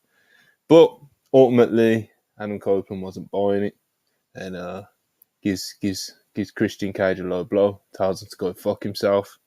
Uncensored on television for our friends in the United States, Joe Hulbert. But yeah, this was tremendous, Joe. Continue where you started off just about a couple minutes ago. I thought this was just superb. Like, I've actually enjoyed the feud. We kind of discussed it right a couple of weeks back when we did the Full Gear preview. Like, I actually think the feud's been good, and I think most of the beats have hit. It faded a touch into the background at the end of the Full Gear build. But Christian Cage is just so... He's such a sharp pro wrestler. He understands pro wrestling in a way where he understands it so deeply that it's actually incredibly simple to him. And that to me is what makes him so brilliant, because his ideas are not groundbreaking or revolutionary. When you see them, they make immediate sense and you think, why didn't I see him? I should have saw that coming. Of course that's what they would do. But he executes it so perfectly. And he's so refreshing in a time where everyone overcomplicates this medium to such a ridiculous degree. Christian stands out even more, because he just gets it. Who are the top heels in AEW right now? Go through the list. Almost every single one of them gets cheered other than him. Seriously, right? I think Swerve Strickland's a great heel. He's doing everything he can to get booed most weeks. They still cheer him. He's Swerve. He's too cool. Joe's a great heel. They still cheer him. Christian Cage, it takes some doing for people to cheer that dude. He is a villain. And just what he's been able to do in AEW, I think, has been remarkable. It's probably the best work of his entire career as a complete package. Obviously, in ring, he's been less active than he was previously, but as a complete package, I think it's close. And he was just so good here because you never trusted him, but his delivery was good enough to allow Copeland to sell. If he hammed it up too much, he went close with Jude Meister, which was funny, but generally he played it straight. And as a result, Copeland was able to wear it on his face, right? He was able to look like he was kind of moved by some of the things he was saying, because they're true. A lot of that is true. And so what they're doing with this is they're building to a singles match, which I'm excited to see, while they're actually building their tag run. It's happening at the same time. When they eventually do hug and become a team, we've already got it all in place. So this whole thing has been good, but this segment was the best yet, and I just thought was a home run. Perfect callback with the go fuck yourself. I mean, this was just perfection. I thought this was the highlight of the show, and it was a really good show. Great segment. I loved it. Charlie, home run? Absolutely. This feud's been so fun. You knew they were going to do something with Christian immediately when Edge came in. I can't call him Adam Copeland. It just sounds wrong. But you knew they were going to do something with these two immediately when Edge came in. And I'm glad that they did. But they've done it the way that they have, because it just makes sense. And they've got so much chemistry together, and it's just been great TV for the most part. And this segment this week, Christian's just such a funny heel, but because he's so devious in the way that he delivers these things and the sort of shit that he says, and he walks such a line that most other people can't with these promos. And Edge just fucking go fuck yourself. It worked. It's great. I love this. I can't wait for the match next week. I can't believe the match is next week, actually. That's kind of crazy, but it's a good time. Yeah, it was one of them, because when Edge first mentioned it, I think it was last Saturday on Collision or whenever it was, and it was December 9th. It felt further away than, oh shit, it's next week now. It's but yeah, bro, in Canada, in the home country, Edge and Christian. They might make some magic, Joe. What do you think? I'm pretty bullish. I mean, I think we've discussed it a lot. I think people overstated Copeland's in-ring decline. We talked about how that dude, he's so over. He can still have really good matches, especially as a babyface. You pair that with Christian's wrestling mind and the form he's in. You put him in Montreal. I think this one could be quite special. Very hopeful. I think there's no world in which it's anything less than good. But I think there's a few scenarios where this is honestly, this could be kind of career-defining for Christian, genuinely. Christian was always, and I say this as someone who's a much bigger Christian fan, we have to be honest, The reason much Christian praise is always paired with he's better than Edge is because he does live in Edge's shadow to some extent. It's no shame in that. Edge has been a big star. But this feud is not him living in Edge's shadow. They are main event equals. And that, I think, shows you to be doing that. I think is it his birthday today, maybe, Christian, or yesterday? I think he's like just turned 50. Yeah. This is incredible. He's a guy who I already deemed an all-timer because of his work. I think what he's doing for his legacy with this run is like we will only appreciate years down the line. Mm-hmm. Yeah. AEW have had a rocky year. It's been up and down, but he's been just incredible throughout, right? Even when it was like there were weeks of AEW, it was like, man, there's not really a lot to sink your teeth into, and Christian was still there doing his thing. Just wonderful. Great stuff. Wonderful, wonderful, wonderful. You know, Christian Cage is just really said he's already a Hall of Fame legend, however you want to call it, you know. But this is just kind of sending it over the edge, you know, because he's just so good when in a time where he doesn't really need to be, you know. You know, he doesn't need to be this good, you know. He could get by being half as good as he is right now, and people would still appreciate it, you know. Yeah. But yeah, he's just tremendous, and I think we've said it a couple of times, Joe, over the past few weeks. It's you kind of referenced it at the start of your review of the segment. It's like it's so easy to him, you know, like he's just kind of moonwalking around in AEW. You know, he's not, you know, like I said, he don't need to be this good, but it's not like he's fucking killing himself to like do this. It's just he's just that good, you know. Yeah, it's in a time where, and this isn't a negative thing, but so many people are keen on like innovation and trying to evolve, and it's like there's room for that, and I'm glad that guys are doing that. But Christian has mastered ingredients of wrestling that will always be relevant. They're timeless. If you can be a good heel, you understand pacing and selling. I don't care how much wrestling, quote unquote, evolves. You will always have a place. And we've learned that with AEW, right? Like some of the most innovative guys in AEW are some of the most valuable guys. So I'm not doing that as like a black or white thing. What I'm getting at is, to put it more simply, the real is always, right? It lives forever. It's timeless. And you could quite easily have talked yourself into 3 years ago, like, oh, will Christian fit the way he wrestles? Yeah, he's a genius. And when he's done in the ring, he'll have, if he wants to, and he actually wants to show up and do it, he may just be chilling at home with his money. But I think he's done okay on that front as of late also. But if he wants to, he could be a huge asset to the industry outside of the ring. You know, people used to compare him to, he used to get compared to Pat Patterson all the time in that regard because of his brain for spots and layout. I mean, the dude is a wrestling genius. Love it. Yeah, we're big fans of Christian Cage. You know, he told Edge, "I love you." But like I said, it didn't really work out for him. Edge told him to go fuck himself. You know, and just the way that he sells, like, you know, the way that he sold the low blow. You know, he's he's pathetic. He's a true villain. You know, Jay White's good at this too. It's a lost art. Mm-hmm. When you sell as a heel, I don't want to be sympathetic. I don't want to think you're courageous. You should be the most pathetic. Just a total loser, right? He's sitting there. Yeah. He just got outsmarted by the baby face, and he's just, you know, he's grimacing, and there's not one part of this like, I feel bad for that guy. You're like, yeah, serves him right. Jay White's very good at that also. It's a lost art, and Christian he's a master of that. Yeah. He looks so like just pathetic, right? As a villain, like just like, look at this piece of shit.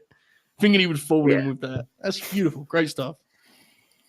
You mentioned Jay White, and he was involved in the main event versus Swerve Strickland, and you mentioned his selling as a heel, and I guess that kind of touches on his performance as a heel. I think that Jay White is truly tremendous in ring as a heel.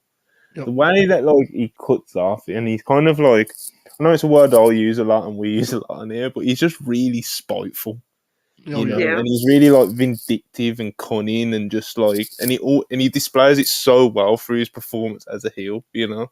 And I think performing as a true heel in ring these days is again another lost art. And I think Jay White is just tremendous at it, one of the very best at it.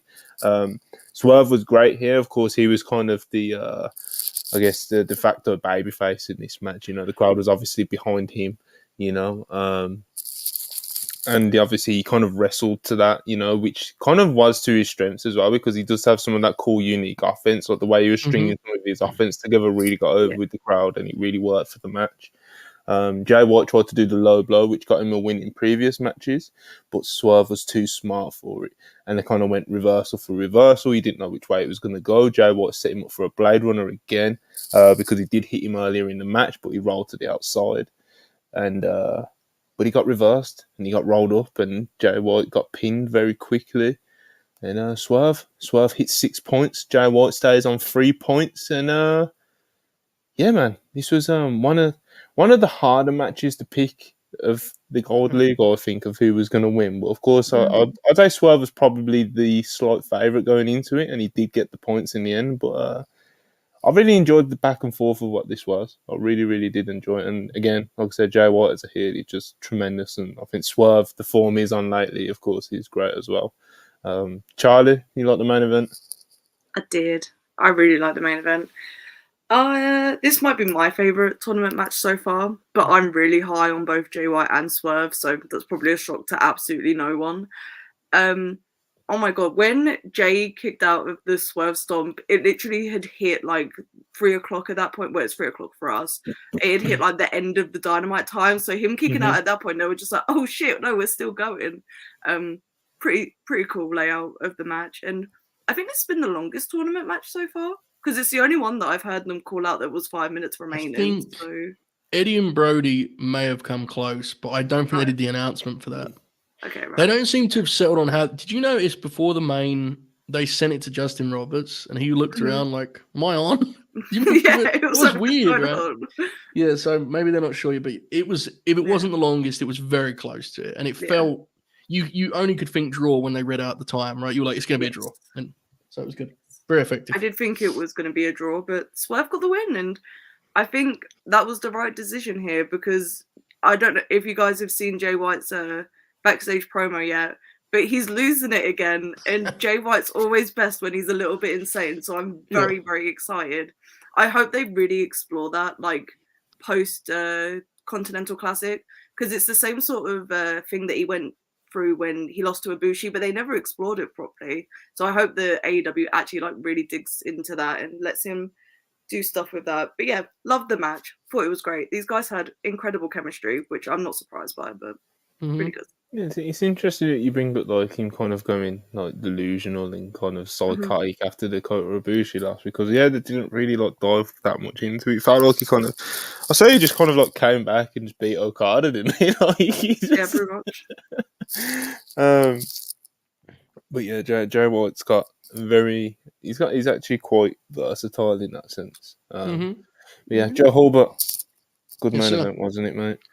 Very good, mate. It seemed to take them, I thought it took them a few minutes to find their groove, right? It's weird working heel matches on US TV, and they kind of naturally could just lean, as you said, people love Swerve. Jay is an absolute piece of shit.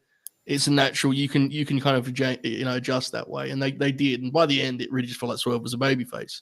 With an edge, to be clear, but that was one of the more interesting things about the match. I mean, I don't think any of us want Swerve to turn, because he's such a great heel. But it was an interesting look at like main event babyface Swerve, just to have a look at it, and kind of see how that would, because he is super over and he has a lot of momentum. I mean, in a weird way, and I didn't necessarily see this coming, the Continental Classic is actually kind of perfect for the Swerve thing, because so often guys have these big moments in AEW and they kind of vanish to short pre-tapes, or with the Classic, he's going to be on wrestling every week. And if you let Swerve wrestle every week, he's going to keep his momentum, right? He's not going to blow it. So it's kind of that's working out thus far. And you're seeing how much he's connecting. But yeah, I really like the last 5 minutes, I'd say in particular, were like, they were totally in sync. I mean, they were on point. So it's one of those ones where you kind of go, because I think they've wrestled once before on a New Japan. Yeah, US show, I think it was Swerve's first match back in the Indies after his 90 days was up. Yeah, and I think he was like a mystery opponent, right? Or something to that effect. I believe so, yeah. Yeah, so, I think you saw here them finding that chemistry within the match. And then by the end of it, it was like, whoa, it was silky smooth, right? So, yeah, I really liked the match. It was probably second for the tournament for me. and I'm biased towards Mark Briscoe because of course we explored that topic earlier. But yeah, I loved it. And Swerve is, man, the ground he's made up in this last few months, it feels like he's climbed like tremendously, doesn't it?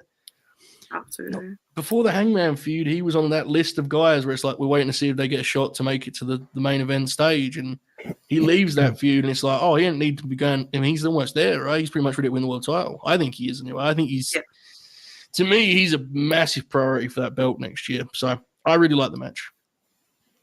Yeah, there's a lot to like. There's absolutely a lot to like. Definitely one of the matches of the tournament, and yeah, man.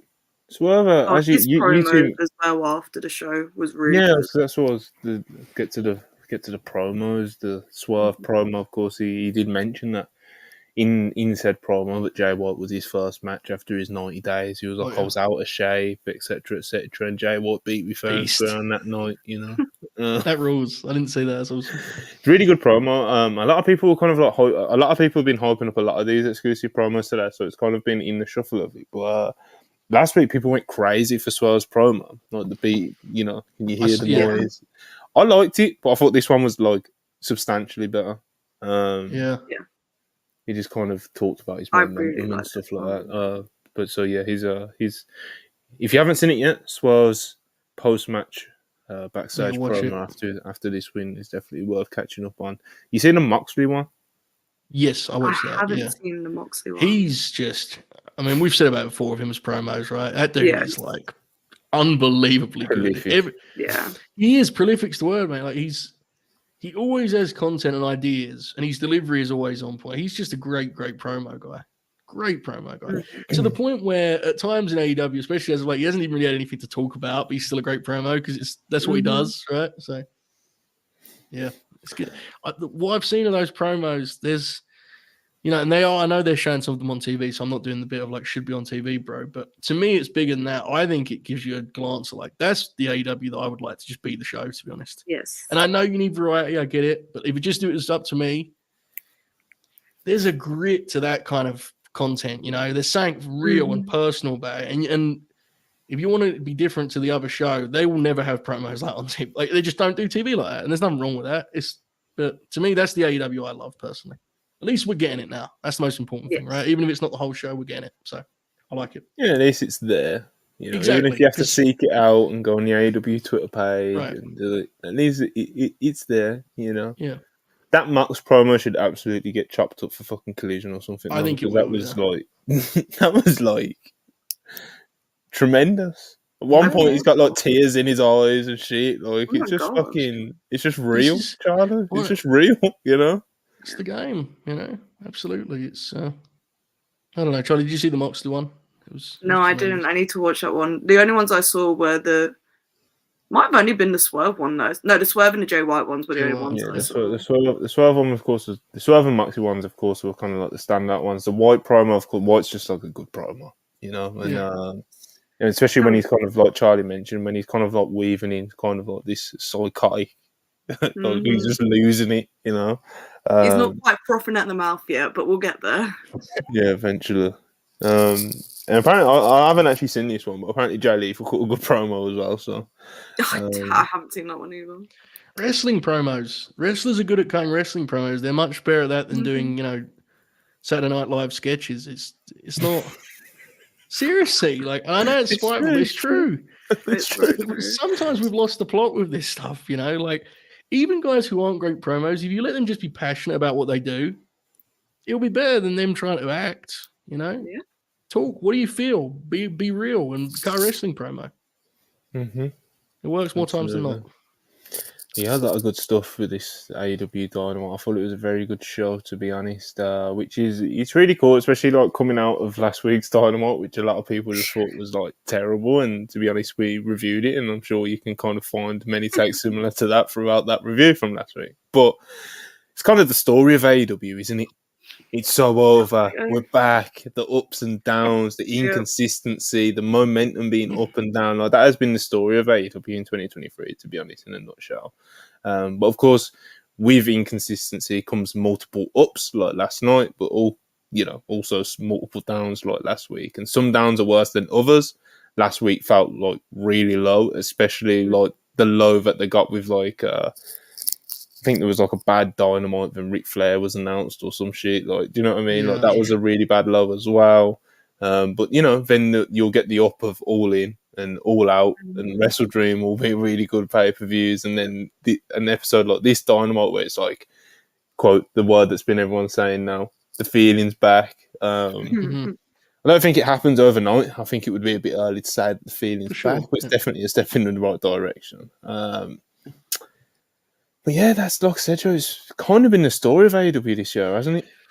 It has, and it's a result of kind of so many different creative forces at play, right? And you kind of get that like personality split. Like there's a lack of identity at times.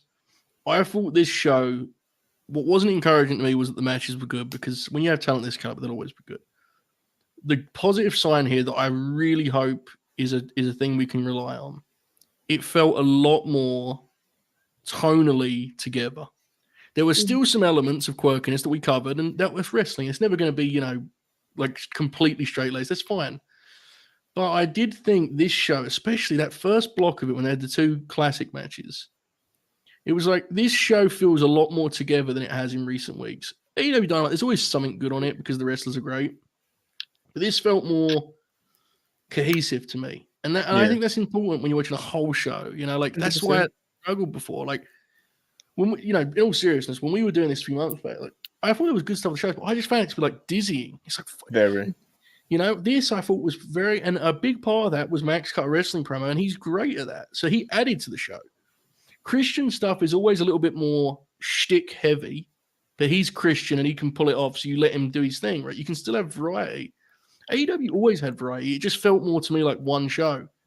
Yeah. This week captured that. So I think the positive this week was it wasn't a good show because of any like otherworldly Danielson match that he pulled out of nowhere. It wasn't something you can't sustain. There's a blueprint here you could follow every week. Some will be better, some will be worse. Circumstance works that way. You have bad luck, you have good luck. But their simplest approach is their best still. Yeah, 100%. You know, and 100%. I hope that there's kind of lessons learned from why this was good and why the audience liked it. Stick to what got you to the dance, you know? Absolutely. Stick to what got you to the dance. And ever since they've tried like making it more, you know, for lack of a better term, entertainment based, you know, and they're doing like more of these skits and they're trying to like make the characters more eccentric or whatever, more colourful characters and all this, you know, it's just that isn't what got AEW to the dance. It's almost the exact opposite of that. And there's always going to be room for it. It's like some of the great Dynamites were like great match, great match. MJF will have like an entertainment segment, but it would be good. You know, it would be good. MJF will cut a great promo, blah, blah, blah. It wouldn't go too wacky. And you'd get that entertainment side of it. Cody Rhodes would do, you know, his entertainment, you know, storyline angle. Then, you know, then you had the wrestlers doing the, not that they aren't wrestlers, but you had like the wrestlers doing their thing that makes AEW so great. Whereas now, as you mentioned, instead of it being the people I just mentioned, MJF, of course, stays in. He's doing his stuff, and last night was definitely a big improvement from the week before. And then you got Christian Cage and Edge doing the kind of like their WWE shit, you know, which is actually like not that overtly WWE, but it's still kind of like it's good. Most importantly, you know, that's the important thing. Yeah, 100%. Yeah, if it's good, we're all going to be way more forgiving. 100%. The issue I have with a lot, especially with the Roddy stuff, and everyone knows what I think of Roderick Strong. I have to explain that. I thought that stuff was bad for much of it. If you liked it, you liked it. God bless. I didn't like it because I thought it was bad. If it was somewhat funny, I would have felt it wasn't to me. It's subjective, of course, but if you trust a guy like Christian Cage to do a sports entertainment segment well, let him do it. You don't have to ban them, you know. But just say you have to have a bigger vision. That's the most important thing. The Continental Classics allowing them to, I think, see what that could be. So hopefully it works out. I do hope as well, mate. You know, I think it would be nice to see them kind of go into 2024 a bit more stable and something to build on top of, and have like a clear identity and a focus and goals that they want to achieve for 2024. instead of it being kind of like this scatterbrain stuff, which I think some of the worst Dynamites reflect. You know, Yeah. kind of feel scatterbrained all over the place. Joe used the word dizzying. I've used that word a million times watching AEW Dynamite, you know. Sometimes the dizzying episodes can be some of the great episodes, but it's For like sure. still dizzying and it's still kind Yeah. of jarring in terms of a complete 2-hour product. Joe as well used the word cohesive. I think that's just important for anything that's going 2 hours or longer. I think with a 1 hour show, you can kind of get away with just throwing 3 matches on or something, you know. Right. But for anything like 2 hours or longer, I think it has to be. You have to have like a cohesive flow to the show, and you know, have goals and have your main characters and have this, and that. You know, so Yeah. steps in the right direction. Hopefully, isn't just another story in AEW's inconsistencies of Right. 2023, and we're not here Mhm. next week fucking banging our heads against the wall like we was last week. Yeah.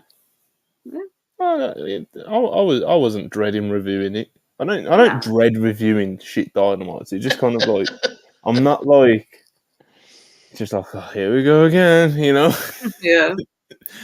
So when the shows are good like the were last night, it does make these occasions with my fellow co-hosts a lot more enjoyable, you know. God bless, keep out Tony Khan and crew and whatever the fuck. Yeah. Showdown Spurs, $5. Appreciate you as always. How did Edge and Christian become feud of the year candidate in 2 weeks? I might be pushing it a little bit, but I respect the where you. What is the feud of the year? Genuinely, because I have no idea. I don't watch enough wrestling to know the answer to any of these. When you were tweeting those questions, I was like, I don't know. We haven't done a feud of Any the company? year. I don't do the feud of the year, I think so. What are like the lead candidates? This is I honestly I must be forgetting something like right in front of me. Like, well, the bloodline stuff obviously goes. I was going to say it might have to be Sammy and KO and the Usos. Yeah, I don't know. It's I don't hard know to what I'd choose pinpoint. from It's hard to AEW. pinpoint that as like because the extended series of WWE was Cody and Brock, but I didn't love any of those matches individually. God, I hated that. Yeah, I watched all 3 matches and hated all of them. Swerve and Hangman. Swerve and Fuck. Yeah. Swerve I and know we must have Hangman. been forgetting it. That has to be it. Yeah, Swerve and that's Hangman the goes answer. without saying. Yeah, I that's the one. think To be the fair, Hangman bloodline and goes Mox without as saying. well. I think that Might just be anything that Hangman did this year, to be honest. I'm so washed that I legitimately was talking about the Hangman Swerve 10 minutes ago and was like, hey guys, anyone got any good feuds this year? Would it be in New Japan? What has New Japan done this year? Not a whole lot. That's a lie. They've done some good stuff. They've done a lot of shows, I know that. Yeah, they do. Oh, trust me, they do a whole lot of shows. I've been trying to keep up with World Tag League, and it's just not happening. Ospreay Omega. Yeah, Ospreay Omega had. If they had I feel a like third it's not match, consistent enough. yeah, it's more of like a stuff. Darby and Christian had a good feud. Darby and Joe had a good feud. The first match was last year, which hurts them a little bit. If that whole trilogy was this year, they'd be up there even more so. Interesting. I honestly, looking at these candidates, think that Hatch 2-2 and Hangman Wardlow is a Swerve. good shout, but that's kind of niche. And if you don't watch the Tag League stuff, you have no idea. I honestly think Hangman Swerve is like, yeah, because the Bloodline thing, there were so many different pieces of it. It was a great. I like obviously everyone we were there for the Civil War thing. It was great, but the feud took so many different shapes. You know. Yeah, that's what I'm trying to think of. What would you pinpoint within the Bloodline story? And I think it would be like the Jay and Sammy storytelling. Mm-hmm. Yeah, you know, and that would be like the one singular thing I'd pinpoint out of 2023. Then obviously, as Charlie said, that of course leads to the Usos versus Steen Jericho, which of course it was awesome. All that stuff was great. Yeah, it's just different, isn't it? It's like in fear of doing the cinema meme. It's like cinema meme. Yeah. It's like it's really hard to equate that to this. What was the feud? It was just kind of a saga that took place from the first 8 months of the year. So, yeah, it's interesting though. I think you know, I'm just gonna go on a limb and say Roman's not gonna be sweating the awards. I think he's gonna be okay. Refreshing. BCC Refreshing Monty's page for rest of the year. He's got notifications on. Yeah. Get them on, people. We need them. Need them on. Speaking of notifications, turn the channel notifications on. Like the video. Good call. Like the video. Yep. Please. Absolutely. Appreciate it. Merry Christmas. By the way, it became December about 80 minutes ago here. So yeah. Merry Christmas. Merry everyone. Christmas. Merry Christmas. Alright, speaking of feuded, Britt Baker and MJF. So like Britt Baker did a tweet during Dynamite, and it was like MJF 7 minutes live promo time, Christian Cage 10 minutes live promo time, Britt Baker 0 minutes promo time in 2023, and then of course the internet being the internet, done some digging around, saying like, what's up with Britt Baker? You know, then they found out that Britt Baker, Jack Perry, and Sammy Guevara all like to tweet from just some random guy basically shitting all over MJF, saying that MJF single-handedly destroyed the quote-unquote the feeling.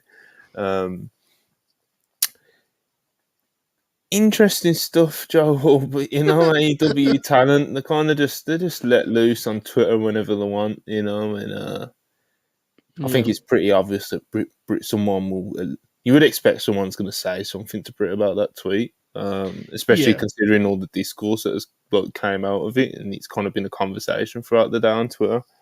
And obviously, it leads into kind of like a bigger conversation of what I just mentioned of like how loose the AEW talent can be on Twitter sometimes. Like even wrestlers that I really like, bro, like the tweeting and deleting and the sly shots and the this and the that, and it's just a bit like it's quite wild that after everything that's happened.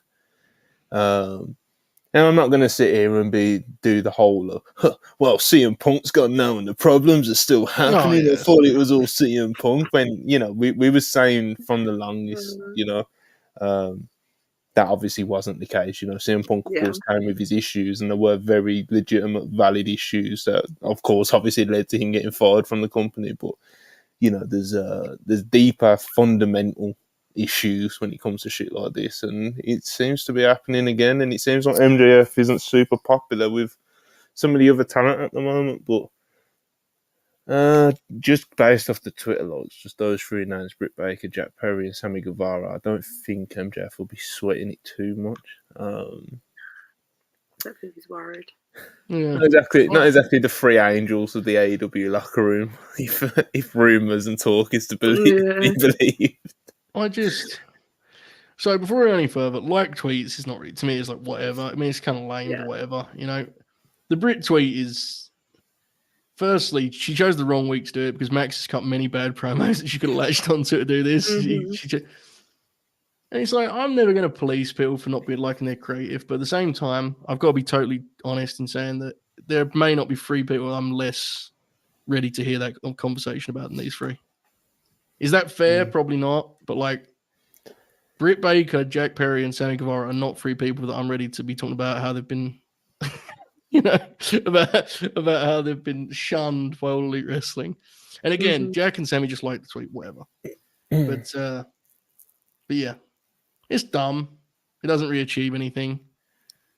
And it's hilarious that it was done on a week where like the audience was super happy with the show and there were good promos. Like, yeah, just acting up, bro. Like, even the lot tweets, like, it's so stupid, and it's like they know what's gonna happen as well. Because how many times has it came up on Twitter, like, oh, so and so like this tweet about CM Punk or the Young Bucks or MJF, and obviously in this case it was MJF. People should just like kind of know better, even if they have these frustrations. There's other ways to kind of express them. You know, it's like us as fans don't really need to be seeing like Twitter pettiness. You know, like it just makes the company look bad. You know, the Brit thing's complicated because in all seriousness, I don't want to dismiss what she's saying because I do think the point actually is the women's division needs way more promo time than they get. They just do. So there is absolutely something to be said for she is a big star and she is a name for them. And like, yeah, I get it. However, we do have to be honest about what her promos were for the last stretch when she was talking a lot. She wasn't doing any of her opponents any favors, you know? Like, I remember by the end of Britt's in-ring promos, I was ready to not see any more of them anyway. So it's just Britt's the complicated one. Again, the other guys, I mean, they like to tweet whatever it's done, but it's such an own goal, man. Yeah, no, it is all of them. You know what I'm saying, that money, right? Like, liking a tweet is dumb, but actually doing a tweet about how long promos that takes it to a complete other level. Like, because it just blows up straight away, and it's you know, like I mentioned, it's like all three of them. It's like none of them. If you know, like I said, if rumors and whispers, and I know obviously some of us talk to people a bit more involved in AEW, of course, but like, yeah, not. there is some people you don't hear a bad thing about, and they've got great attitudes, and you only hear praise backstage from their peers and stuff. And sorry to break it to you, people, those three people just are not. They do not fit that mold, you know. Like, you got Sammy, as everyone already knows, he's rubbed a few people up the wrong way in AEW. You know, whether he's at blame or not, we don't know. We weren't there. You know, Britt Baker has had many situations in AEW, a lot that people don't know about. Then Jack Perry, from what I'm told, is not exactly Johnny Saint. You know, he's there's been a few people in AEW who feel a certain way about his attitude. Even if they were Saints, they've been all over the TV for 4 years. It's like, the Perry thing as well. It's like one of the names that apparently thinks he's got a bit of an attitude issue is like, obviously I can't name the person, but it's like, it's a veteran that no one would ever say anything bad about. Right. The last person in the world you'd expect to be like, this guy's a bit of a prick, you know. But even people like that are like that with him. So, interesting. Yeah, it's funny coming from these three because they're all former champions that have had spotlight in AEW. They're not slighted talents. Like, all over the TV. You've been okay. First of all, one of them's suspended, so you're not on TV. One of them had a concussion, and Britt had her back injured. Like, I don't understand. Like, I get what she's saying with the tweet, and she's doing her thing of like wanting to be like the face of the women's division. She's trying to do all that stuff again. If it had come from anyone else, it would not got as much slack as it did. Britt needs to be realistic about her position in the locker room these days, to be honest. It's just, you know, I actually don't like the thing, genuinely. When people do the deal where like someone moans about their promotion, everyone's like, oh, fuck them. Like, that's not my way, because it's like, it is what it is, right? Like, I get it. Wrestlers aren't exactly adults. Sometimes they're going to handle their frustration in ways that are dumb. But it does have to be said, you'd have to have a very generous outlook for these three names to render much. Like, it's like, come on. Yeah.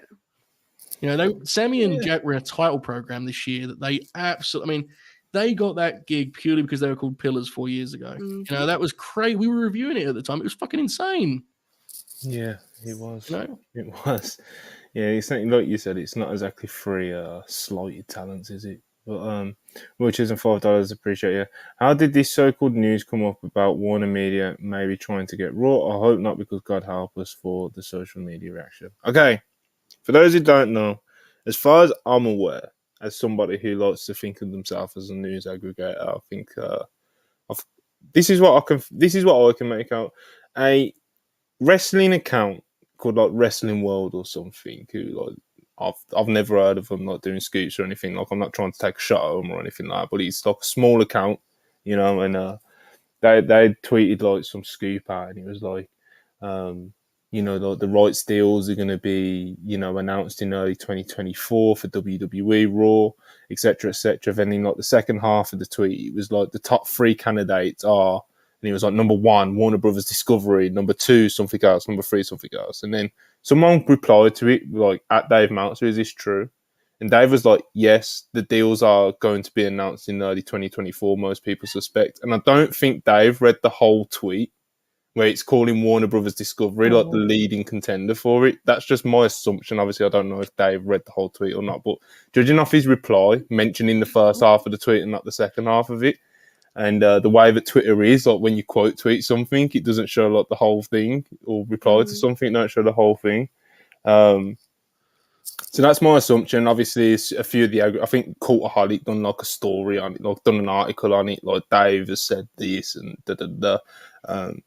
WrestleLamia, I know some of you have seen that page on Twitter. Like they tweeted, like Wrestling Observer said that Warner Brothers Discovery is like #1 contender for the rights fees.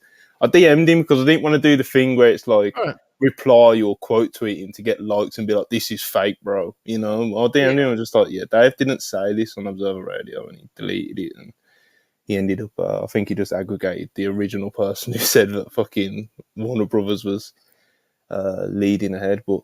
As far as I can tell, I don't think Warner Brothers are going to go and make much of a real attempt to get him Raw, to be honest. Maybe it's on their radar, but, you know, I doubt that would work very well with the relationship with AEW, and they seem very happy with AEW. So, as far as I'm aware, no one's actually mentioned Warner being a legitimate candidate for getting the Raw rights fees outside of them being Warner Media. Do you know what I mean? Like, it's Warner Media, so you kind of throw the name in the hat. But outside of that, I've not heard anything like legitimate. I'd lead to. There was a quote about their approach to the new NBA negotiations, where they were talking about how even the sports rights, it isn't part. They generally like to have some sort of, you know, a piece of these things that they think. If they had Raw, they would not only not have a piece of WWE, they would be promoting Peacock. It isn't really their mold at the moment. Now, again, with AEW even more so, it really feels like Raw is going to be on a streamer, which is going to be the weirdest thing ever. You know? Yeah, really strange. And I guess kind of follow up on the super chat. News came out today that, of course, I think it came out on like Tuesday, but Triple H wasn't at Raw. Bruce Pritchard won the taping, and obviously that goons up for where the fuck was Triple H. It appears, according to PW Insider, that Triple H and Nick Khan were in LA this week. In LA this week, and it was something to do with them seeking out this Raw media rights deal. And of course, there's a lot of HQs in LA. There's a lot of head offices in LA, and you know, the names being thrown around, of course. And people haven't completely wrote off NBC Universal. They might. I don't know what the situation is there, but they might come in late. Amazon's been mentioned. Netflix has been mentioned, which will be very interesting. What else has there been? What other networks has there been? Fox aren't going to go in. What else is there? But there's a few. Sure. I think there's a good few places that you could realistically end up. So it'll be interesting to see what happens at the start of 2024 with these announcements. Especially if there's a night change involved. That would be the weirdest thing ever, right? Can you imagine Wednesday Night Raw? That's so weird that I can't even like. It's weird, but you got Nick Khan, bro. Nick Khan would put that shit on Sunday morning if they paid him. Like, you know, he's not. There's no part of Nick Khan's brain that's like, but tradition. You know, like if Amazon or whoever wants it on a Wednesday, it's going to be on. So that will be. That's another part of it that's weird. Oh, can you imagine if it goes on a Wednesday? We'll never hear the end of anything. Yeah, I assume AEW would change. I guess they'd have to move their stuff, right? You kind of have to. You'd have to just go Tuesday and fight NXT. I don't know if you want to be fighting Raw every week, you know. I don't know. To be honest, drive Tony nuts. If Raw, I think it would. If Raw got moved to like a Wednesday, just take the Monday slot. People always expect wrestling to be on Monday. Capitalize on that. That would actually be quite a smart move on their behalf. Yeah. Like, I know Tony said he doesn't want to go against football or basketball or anything, but because Raw has built such a, like Charlie said, like so many people are going to be expecting wrestling on Monday nights, you know. So that would probably be the smart play if they could get that time slot, you know, on a Monday. It'd also be nice if, like, when things get refigured, Collision got a different. Because I mean, how much I love the Elton John track, it's not working. That slot kicks the hell out of them, you know, because it's one thing to be on Saturdays, but now WWE does their pay-per-views on Saturdays. Well, not now; they've done it for a while. I'm aware, but it's brutal. Like some of these Collision matches, even in our bubble, it feels like very few people are watching, which is crazy. You know, like I was talking to someone about a match on Collision, and they were like, "I didn't see it yet." It's like, fuck, in the hour circle. Like, so yeah, the Collision crew, it'd be nice if they had a better night too. We'll see how it all comes about. Yeah, like I say, it'll be an interesting start to the year because you got the AEW media rights deal as well coming up. So, Darren Walker, £2, appreciate it. AEW needs a Bill Watts type backstage. Well, that's a crazy 2023 super chat from. You need to be more specific about what part of the Bill Watts game you're looking for. But do you remember when Josh Bonnet was looking for that gig? We need a tweet about it. Yes, Bring in the enforcer, the big man. Will Chisholm, Britt must be trolling. Britt must be trolling, right? It is funny she was the apple of Tony Khan's eye, and now this. Did she forget how she did Thunder Rosa on live TV with the sandbag stuff? Yeah, Joe, of course, mentioned that like she was in a lot of promos. She was just straight up burying people towards the end. Mm-hmm. And you mentioned Thunder Rosa, and I was actually meant to tie this Thunder Rosa thing in because I think this is like, and you've kind of mentioned it here, Will, in the super chat.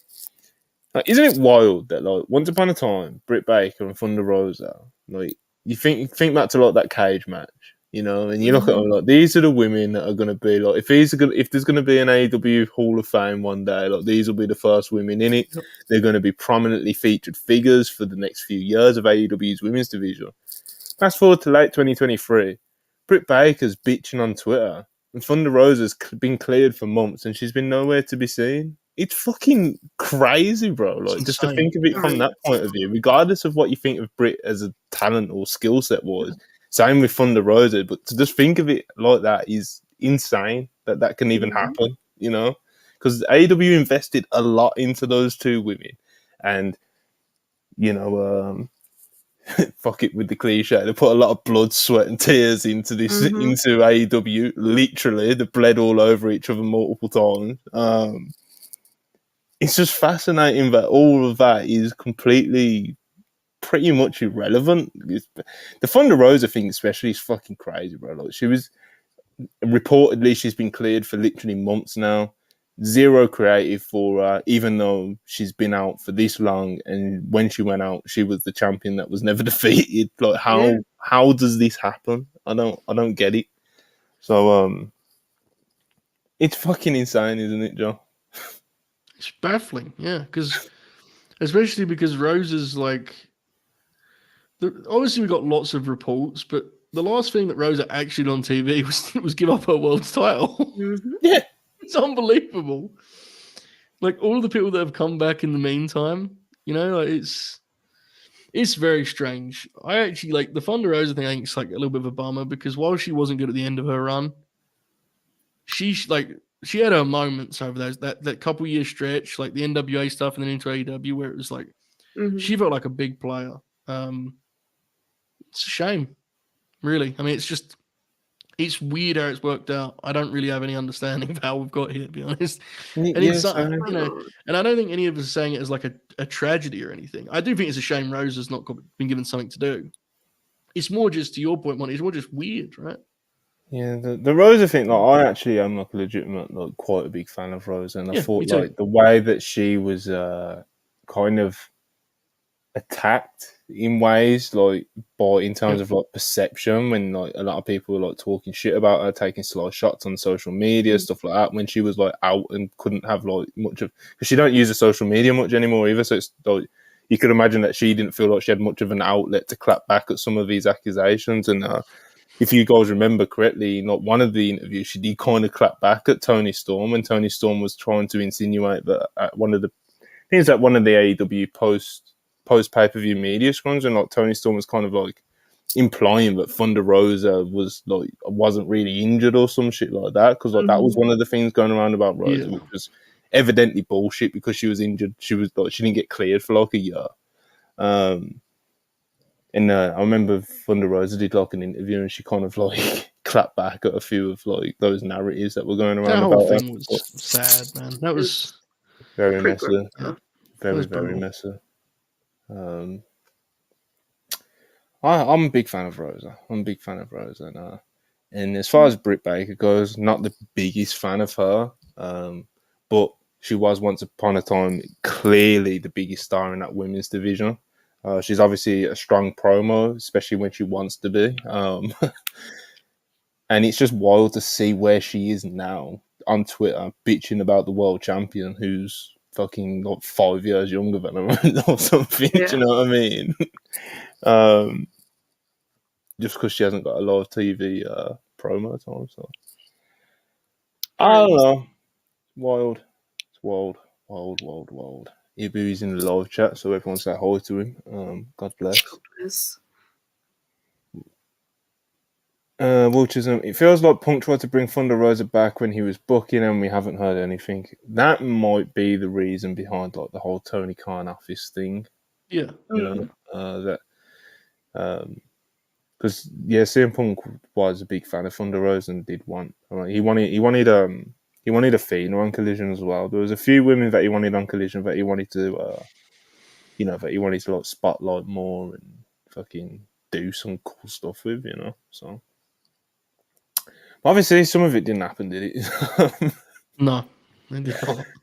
So yeah, Britt Baker, Thunder Rosa, any of the others, it's weird times. Okay, let's do a couple of injury updates and we'll talk about CM Punk.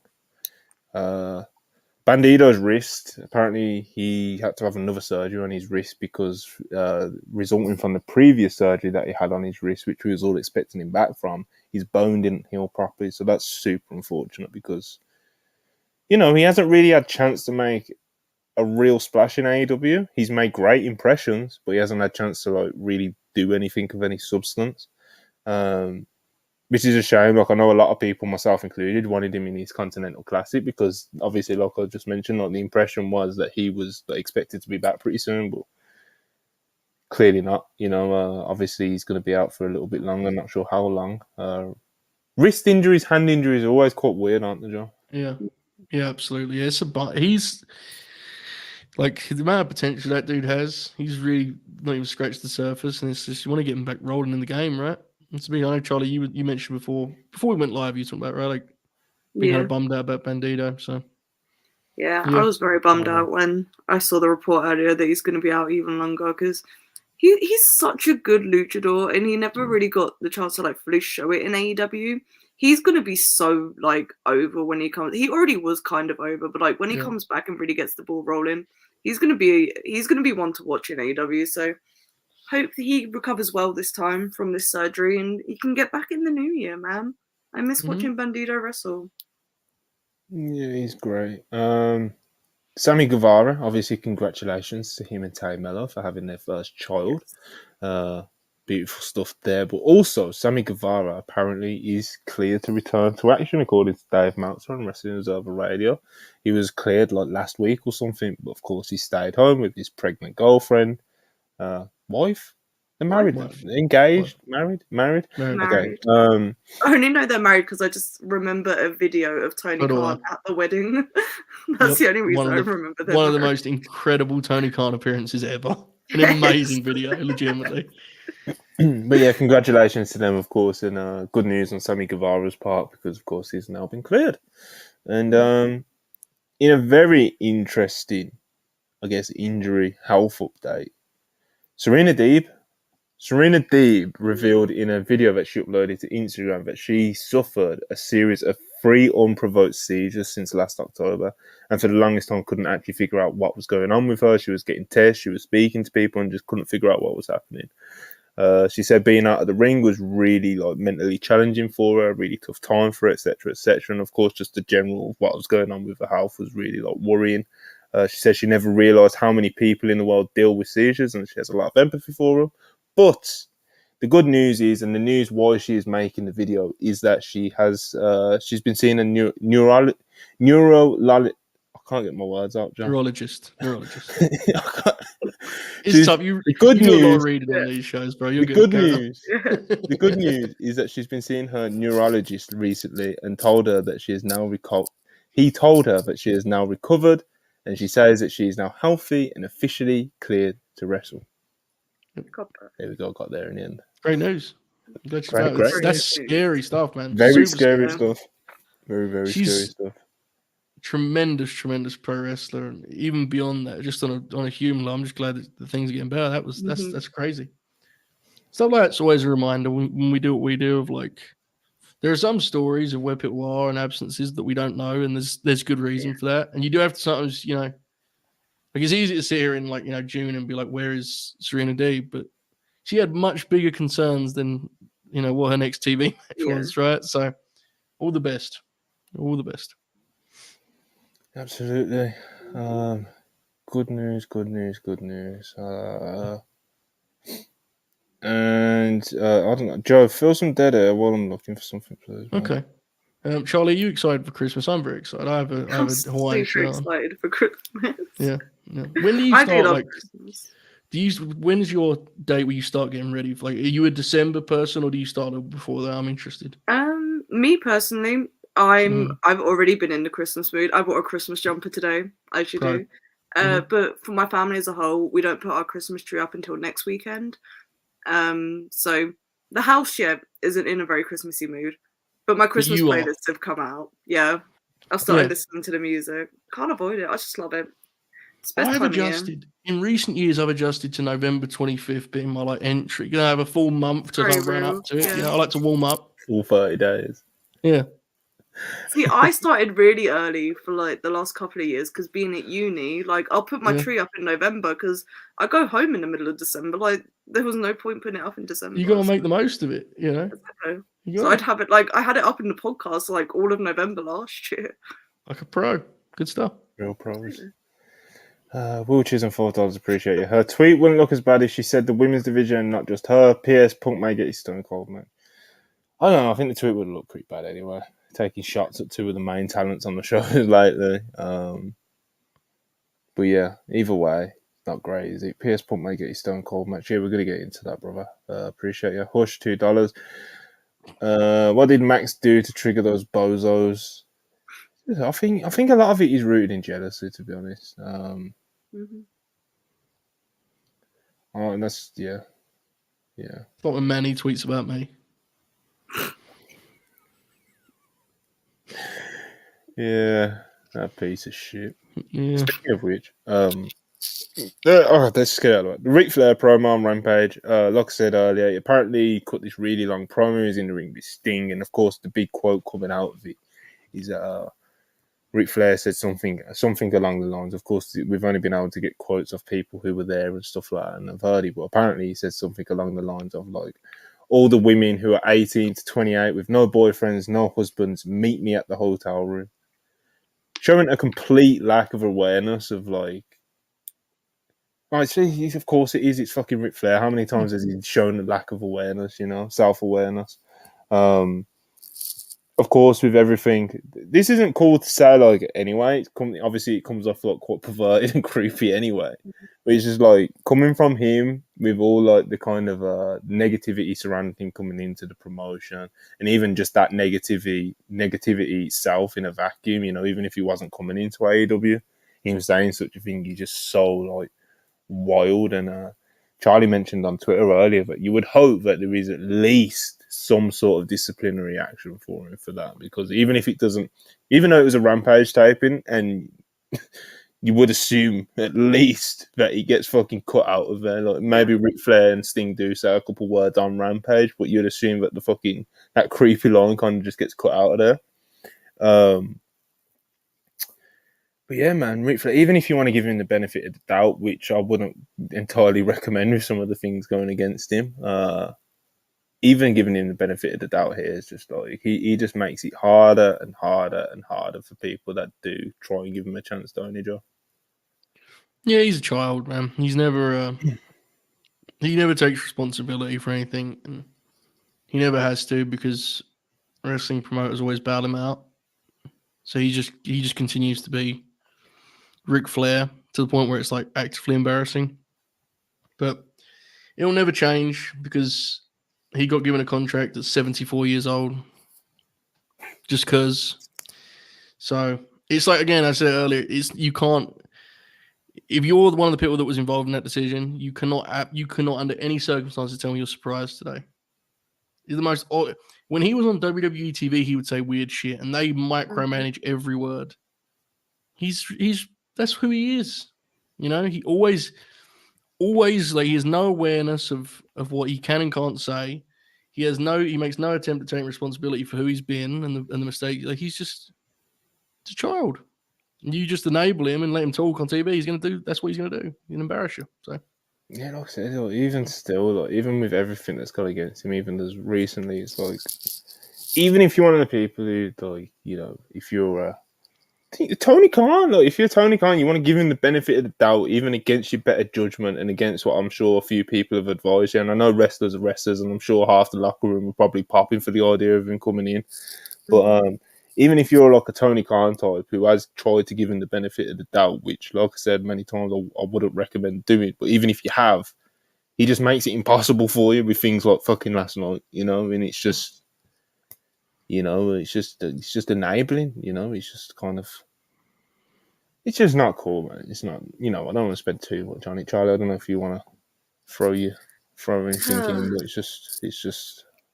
I had a whole lot to say on Twitter earlier. So, people are trying to justify it with that. Oh, it's just a throwback to the sort of thing that he used to say. It's like, okay, he's not in his 30s anymore. He's 74 years old, aiming the quote at people that are young enough to be his children. Like, if you don't see anything wrong with that, then Grandchildren. maybe exactly. Like, if you don't see what's wrong with that, you need to do some self-reflection, frankly. I never wanted Ric Flair in the company. I've been low on this since it happened, and he's just proven exactly why he should never have been given a chance. So I hope Tony Khan at least does some disciplinary action, because otherwise, if you keep turning a blind eye on stuff like this, then what are your actual talent going to do? If this was like one of your actual talent that went out and said shit like that, people would be calling for him to be fired. Like, I don't know. It really pisses me off that people think that it's okay just because it's Ric Flair. It's never okay. Well, that's the issue. It's people, for whatever reason, to make themselves feel better, Ric Flair fans feel the need to explain him or defend him. And there is no, there's no defending it. He has actively conceded and admitted most of the things he's done. He used to brag about them for years. There's nothing to hide behind here. That's who he is. And if people want to look the other way, and I've said this before, like, Ric Flair is a very complex case for a lot of us, because a lot of us have a huge connection to his work. And so a lot of us would rather look the other way. That doesn't mean you need to be going to someone like Charlie's mentions and being like, well, actually, no, what the fuck are you doing? You know? That's the thing to me. It's like, look, Tony Khan has brought him in. If you want to just sit and watch his TV segments and enjoy them for what they are, you can do whatever you want. Turning that into your own defense of what he did or didn't do, or what he did or didn't say, when he is like, come on, you know, there's no debate to be had here. That's who he is. It's pathetic to me. So, yeah, it's annoying, because we're talking about something that's like, you could see this coming from a mile away. It's like running into a brick wall, you know? It's like, I was honest, you know, we were all on shows when it got announced, and we all said, this is what's going to happen. And then here we are a month later. And it's like, Ric Flair did something creepy. I tweeted when he got signed that wrestling companies owe us nothing but a safe environment to watch the shows in. And stuff like this, it's just like, you shouldn't let it fly, because it's not a safe environment for women to go to these shows. And I know people are going to say that's dramatic, but it's not in the grand scheme of things. There's no reason to say it's dramatic, because there's nothing dramatic about it. That's who he is. And if you look at his post in response to it, he does what he always does. He's now the victim. Yeah. I'm 74. Let me enjoy I mean, come on, get a grip. You know, and that's the issue, is everyone encourages it. You know, all the wrestling greats are underneath that post, wishing him the best and wishing him well. It's honestly, and we have fun here, but these are the stories that really give you a reality check on what this industry is. Seriously, you know, how little people really care. It's a shame. Yeah, it's like, like I said, even with like all the things in consideration, even say it's impossible to like even try and give him the benefit of the doubt now. But with all that said, but why would you give him a live mic, bro? That's yes. Like, I know Rampage taped and stuff, but it's like, Jesus Christ, man! Like, it's ridiculous. Ridiculous. All of it is, mate. All of it is. And it's like, I would like nothing more than to not have to talk about it, but there is such an inability to control, for him to control himself and for people in wrestling to control him, that we just keep going in circles with this dude's fucking behavior at 74 years old. 74, you know? Ridiculous. Yeah. It's just ridiculous. That's what it is. It's just ridiculous. He's all heart, $2. Appreciate it. This furthers my Derby is the best pillar agenda. I'm assuming that was on conversation of Yeah. the Joke and liking Sammy tweets stuff. and that. Yeah. Yeah. Will Chisholm, appreciate you. $5. So the real reason why Adam Cole will turn on MJF will not be for the title, but you got more promo time than my girl. Lol.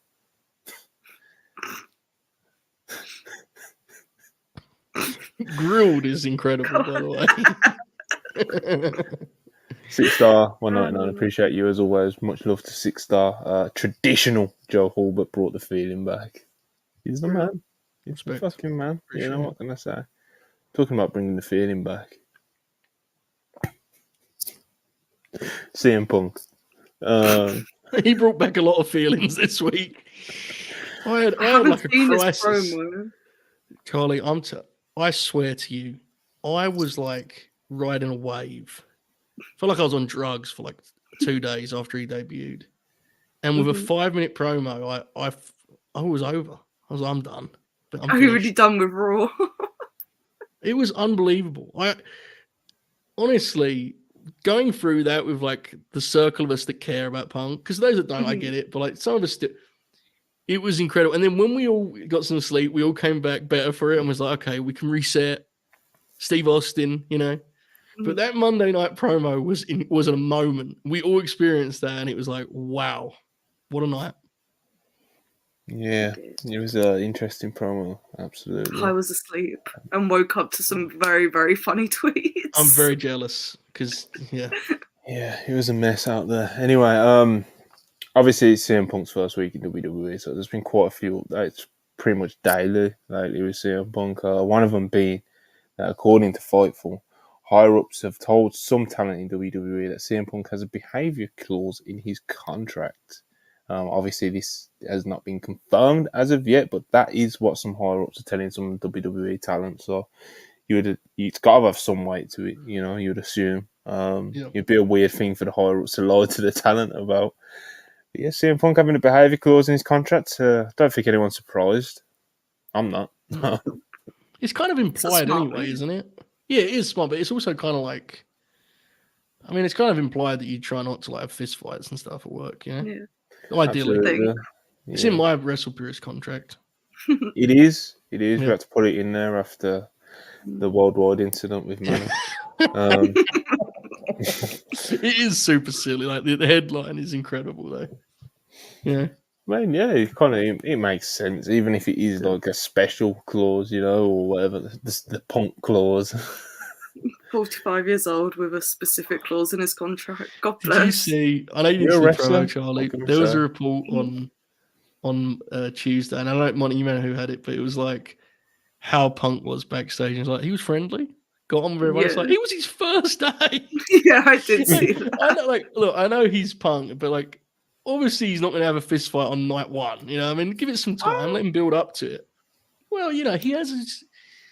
Let him find some foes. Let him map out his, let him find his allies. He can let him in a room with us in theory. That's one I don't mind. Let him have a pop at him. Yeah. Please have Charlie live react to Steen's answer on Punk. That was awesome. Did he comment on him? He got it's like he got asked about Randy and Punk, and on the Punk one he just goes, "I want to have fun at work, and if he wants to do that, then good." No, his face said so much. There was like such anguish in his eyes, like he's just like, fucking best. Yeah, what a real wrestler. Oh, he's awesome. I wish that was the feud. Okay. Yeah, I think if you're gonna do the like we don't want you here feud with Punk, I would much prefer to see KO do that than Seth. But obviously it's. KO. He's their Eddie, right? I don't know, man. I think to the WWE audience, I think they're more aware of Seth's disdain for CM Punk over the years. Yeah, but Seth's just so over the top, and because of I agree. Punk's so low. You know how I feel about Seth. Oh yeah, I know how you feel about Seth. I feel like it's going to put Seth in a position where it might force a heel turn on him again, because the WWE crowd's not going to they're not going to boo Punk no matter what he does. So they need to play it carefully. And I think KO is the slot into that position. Yeah, they definitely do need to play it carefully. 100%. Yeah. But I Seth think- will cry if he doesn't get his way. We have seen this. You know, I think the way that Triple H told Seth was probably very artistic. You know, Yeah. hey Seth, your main event in Mania, night one. Seth's like, Mm. fucking yeah, let's fucking get it. Beating his chest, screaming and gorilla like he always does, you know. And then he asks who with. You know, CM Punk, mate, you know. I genuinely think the reason it's Seth is, and this is pure guesswork, but I believe it. I think they know the one person he would like to put over the least is Seth Rollins. And so you start there and work backwards. Because it tells the whole locker room, look, if Punk's going to play ball, he's here to play ball. Yeah. I say with agree. confidence, he would rather get pinned by Kevin Owens on pay-per-view than Seth Rollins. Oh, confidently. Yes. I think there's some names. There's probably some disgusting names on that list of people. Yes. Punk would rather be pinned by. Luke Gallows. That's the for WWE, that's the benefit of what they have here, right? That's the luxury they have because they don't need Punk. There's like, trying to do business, like, you know, Yeah. he's a huge benefit to them. They don't need him, so that's why the power dynamic's kind of different and why it may work. Hopefully, it does work. I'd like Punk to have a great run WWE. Whether he will or not, time will tell. We're only one promo in, so it's a bit early to say. Yeah, Sports Illustrated revealed that Seth Rollins is planned to be Punk's first feud in WWE, but they also reported that there is plans for a Roman Reigns feud down the line. They didn't say when. They didn't say Mania or anything like that. They didn't say, like I said, they didn't say when, but it doesn't surprise anyone, does it? Roman versus CM Punk sounds like very big business. Right. I'm not surprised, but it being like put out there in that kind of story is interesting, I think, because it's not saying that I saw on the horizon immediately, you know. So, I'm not saying it is, but it just was interesting it was out there. I don't know. Yeah, but yeah, man. I'm sure there's a lot of big name feuds that they're gonna. I think all of them are gonna be like blockbuster feuds, aren't they? You know. Yeah. So yeah. What else we got? CM Punk is internally listed as a free agent according to PW Insider, which I think is the right thing to do. CM Punk, man, you know. Aldis won't stand for that for long, mate. He'll be on the phone, putting deals together, making trades. Yeah. There's no reason to. When they have a collision on Tuesday, I don't think it's live at. If they'd had a live collision on Tuesday and they threw Punk on fucking NXT, that would have been the funniest thing they could have done. NXT Punk is just cinema. It would have been comedy. PC Coach Punk in 2030. With tracksuit on. Yeah. Like Vern Gagne. But imagine, listen, we laugh like this now, but imagine if you would have said to like, maybe we're a little, well, we definitely are a little bit long, but imagine if you said to someone who was like a big wrestling fan in like the mid-90s, yeah, and you showing them Shawn Michaels now, They would have probably collapsed. They probably fell over. If I was there in 1995 and I saw Shawn Michaels and you showed me what he looked like in 2023, I would be horrible. Like the thought of what I would look like, that's all I would think about is what am I going to look like? You know? Yeah. Happens to the best of them. Sure. Oh, man. Love them both, Shawn and Punk. He's entirely listed as a free agent. His Raw return, of course, it drew a fucking huge, bigger than we was expecting on Worldwide before the show happened. It was up 400,000 from the previous week in terms of viewership. It was the highest viewership since August 7th, and it was the highest 18 to 49 rating since post-Mania Raw. So he drew huge, and that is worth noting as well, because that they were Monday Night Football, brother. You know, football season. Watch, bro. Yeah.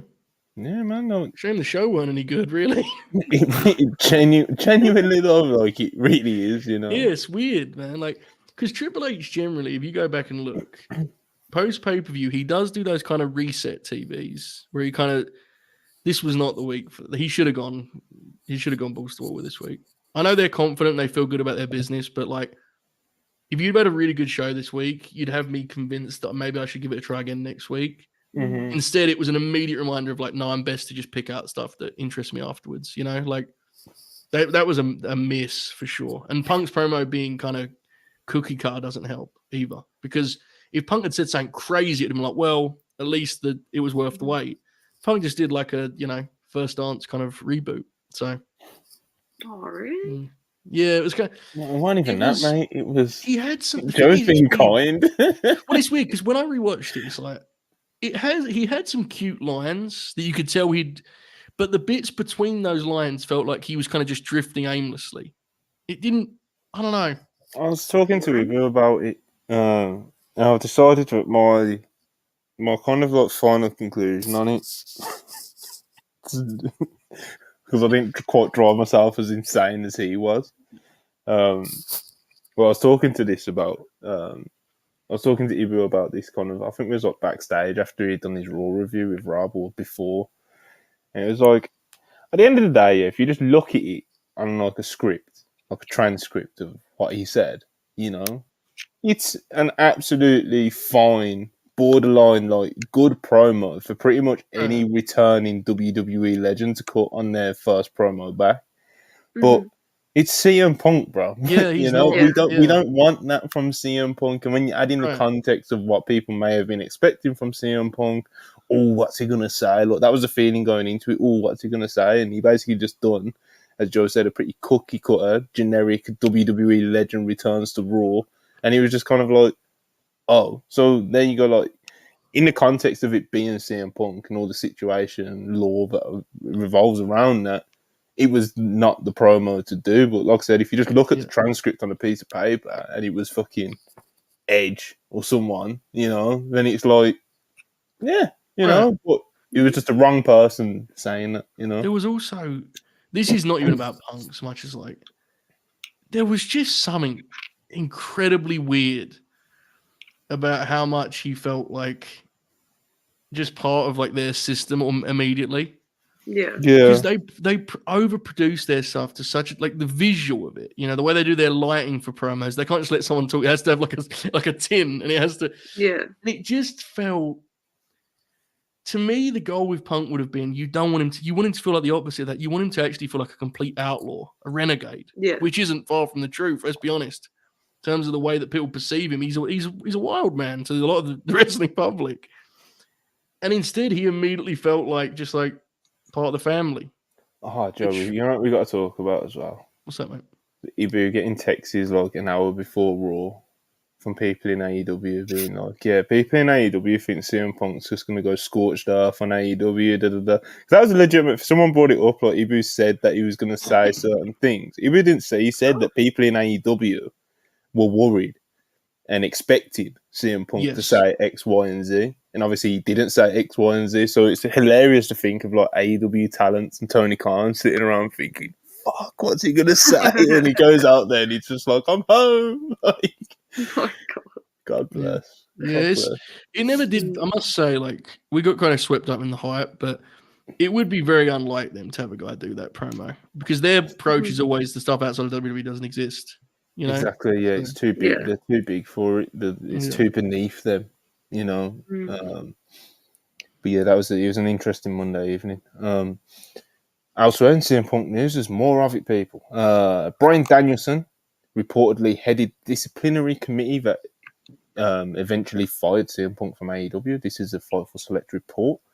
And I believe it's something that our very own Ibu had heard months prior. But, of course, we only started doing, like, exclusive reports, like, last week. So it was, because it was, like, back then, it wasn't exactly something that, like, let's report this from 2 months ago or whenever the fuck it was, But, this is something where we was aware of. Brian Danielson headed the disciplinary committee that got rid of Punk, and he's still heading said disciplinary committee in AEW, and apparently he's been responsible of handing out some fines in AEW. Don't know who to.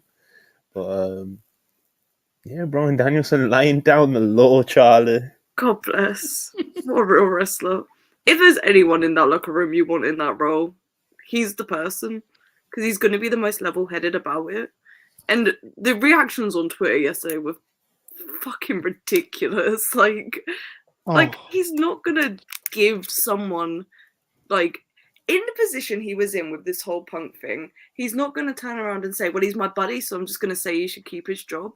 like that's not who Brian is as a person. Like from what we see of him, like in media scrums, doing interviews, like as a character on TV, like he never gives off that sort of vibe. So I don't know why anyone's shocked that he was on this committee. To be honest, Tony Khan loves him, so I love Tony him too. Khan, me too.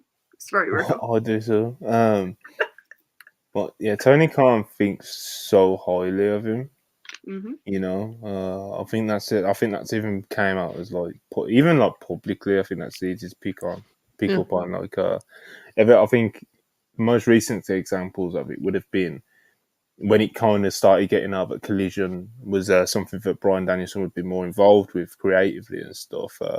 Tony Khan did speak on it, and he was just talking about like just how much he values Bryan Danielson and how highly he thinks of him. And I know Tony kind of does that with everyone, but like with this, he was you could feel it, you know, you could feel it, brother. He fucking adores Bryan Danielson, like many of us do. So yeah, it's not the biggest surprise. A lot of people have asked, like, what was a wrestler on the committee? And it's like, this is the case in a lot of different fields, you know, like you take a high ranking member of someone who's in the field, in the thick of it, and you have them on the committee to kind of give that perspective, you know. I don't see anything wrong with it, to be honest, especially when it's someone like Danielson, you know. It's like, people just feel the need to relitigate the Punk AEW thing like over and over and over again, you know, and it's just. I'll put it this way: I think in the end, things ended up where folks intended them to. You know, I don't think Punk got that news in September and was like, "Fuck, I had so much left to do on Collision." You know, I don't think so. In the last update, we mentioned that he's got plans for wrestling Roman, got plans for wrestling Seth Rollins, and apparently WWE sources, according to Fightful Select, are very optimistic of the possibility of CM Punk versus Stone Cold Steve Austin. A genuine dream match. I think that word gets thrown around way too much these days, and I'm not mad at anyone for it, but when matches like this pop up, potential matches like this pop up, and it seems like they may actually be realistic somewhat. This is what dream. That's what the term was made for. You know, this is a real dream match, Joe. But oh yeah, and I've always been bullish on this. Right, we've talked about it a lot. Like you have. I just thought this made all the sense in the world. Austin was clearly in shape to work last year, and there wasn't an opponent that made sense for him. The Punk thing is natural. They can have a total smoke and mirrors match. You know, I just think this thing makes sense. Now, look, how good is it going to be? I don't know. I don't really care anymore. I mean, it is what it is, right? It's a spectacle. I'm more intrigued as to how this comes together from an angle point of view, right? How do you shoot the angle for this? What do the promos look like? Those are the things that intrigue me. The match itself, I'm pretty confident they can find a way to do this thing because it only takes some crowd brawling. A nice, just a single sequence into a stunner. Like we saw it with Kevin, right? And as great as Kevin is, and Kevin is great, this will have a different type of atmosphere because Punk obviously brings his own the Punk thing that he comes with, you know, at this point. So, I'm super into this, even if I know, like, you know, there's a huge gap between floor and ceiling on this. I think it's fair to say because Steve, how old is Steve now? Right, is he 60? I don't think he's 60 yet. Stone Cold Steve Austin. Gotta be close, man. Gotta be close. Why is this taking so long? I don't know. Like an old man on my phone. He said, I've told you Stone Cold Steve Austin, and he's showing me a Steve Austin, a midfielder, as in football. My God. Like, what the fuck?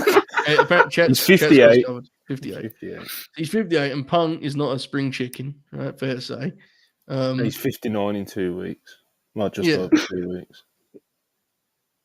Yeah, I don't know, man. I think until you see otherwise, I think you got to trust these old fuckers to figure it out. You know, I'm excited. Especially fucking Steve, bro. After what he did with Owens at Mania, it's like there's nothing that we've seen to write him off other than he's old. Well, like, yeah, he looked old against Owens, but it was fucking bees. You know what I mean? Like, Yeah, he didn't do I a love lot. that. He did take a suplex, but like, you know. Yeah. He takes his legacy too seriously, I think, to do something that's not, you know. Oh yeah, 100%, worthwhile. 100%. I'm pretty confident. Charlie, does it move you at all? Oh, it's interesting. It pops me. Idea.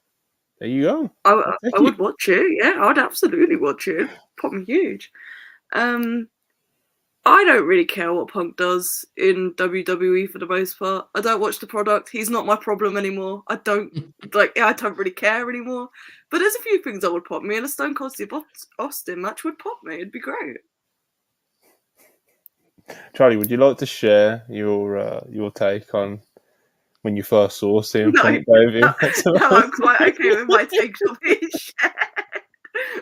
Listen, I'll let you I off have a this time. separate account for things for a reason.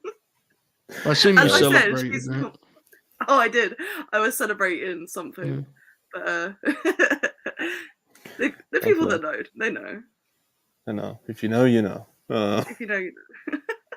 Anyway, so yeah, like I said, a few CM Punk updates. We got a few super chats as well. I think we're pretty much wrapped up. You know, we've been over 2 hours 30. You know, these British sound waves for our American friends. I'm sure they love the accents. You know. Why does everyone want my attention? What's happening? I don't know. Someone. Is he calling me or Joe, something? Ibu has something to tell you. He hasn't messaged me or anything. What's he talking about? Joe, I'm granting you permission to share some of the pictures on the build to this. Does that mean we have to pull up the chat now? Joe, would you like to deliver this since your name was the person that... And to be clear, before I do this, I don't want to get anyone in trouble. We're not talking about my pictures, because I don't want to be very careful what I do here. Very careful. If you please confirm what picture you're suggesting without saying exactly the picture you're suggesting. And then I will deliver it best I can. I know what picture he's talking about. The presser, right? That's the only thing that you pitched, isn't it? Yeah, I think so. It has been suggested Steve Austin announced his involvement in WrestleMania 40, a press conference. And maybe, just maybe, our friend CM Punk interrupts that press conference and causes a scene laying down the challenge for WrestleMania. That's been suggested. Now, the idea of a Steve Austin press conference is fucking incredible. So I assume instead it will just be like a backstage vignette.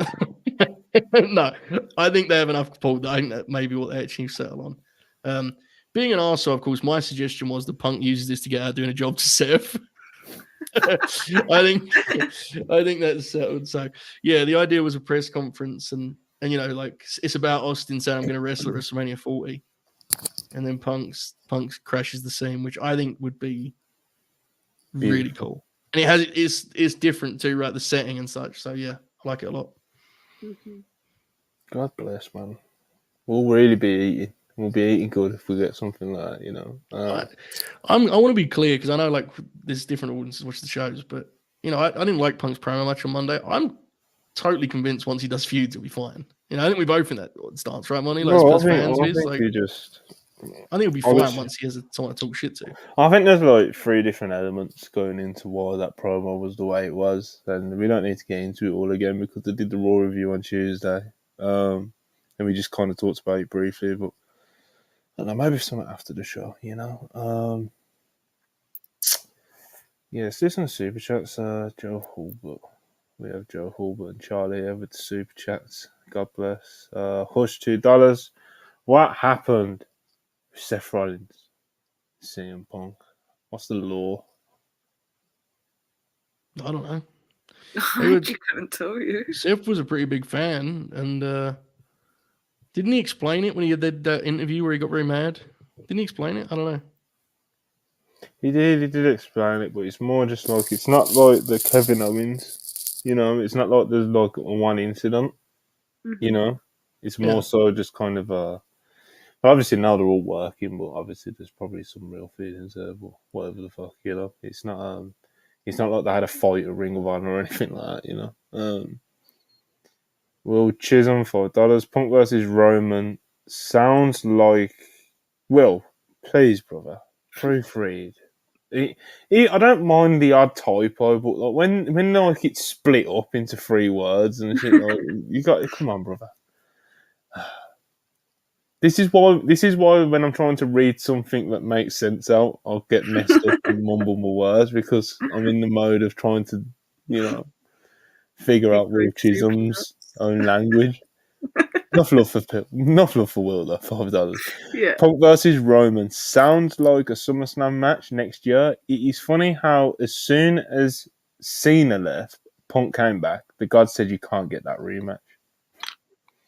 I wouldn't try and run that back anyway. Cena's not a very good wrestler. Yes, this version of Cena with CM Punk. He was never a good wrestler, but he's downright awful now. That would be very unfortunate in this point. I think he's just I have very strong feelings on I Cena. don't even know. I don't watch Cena.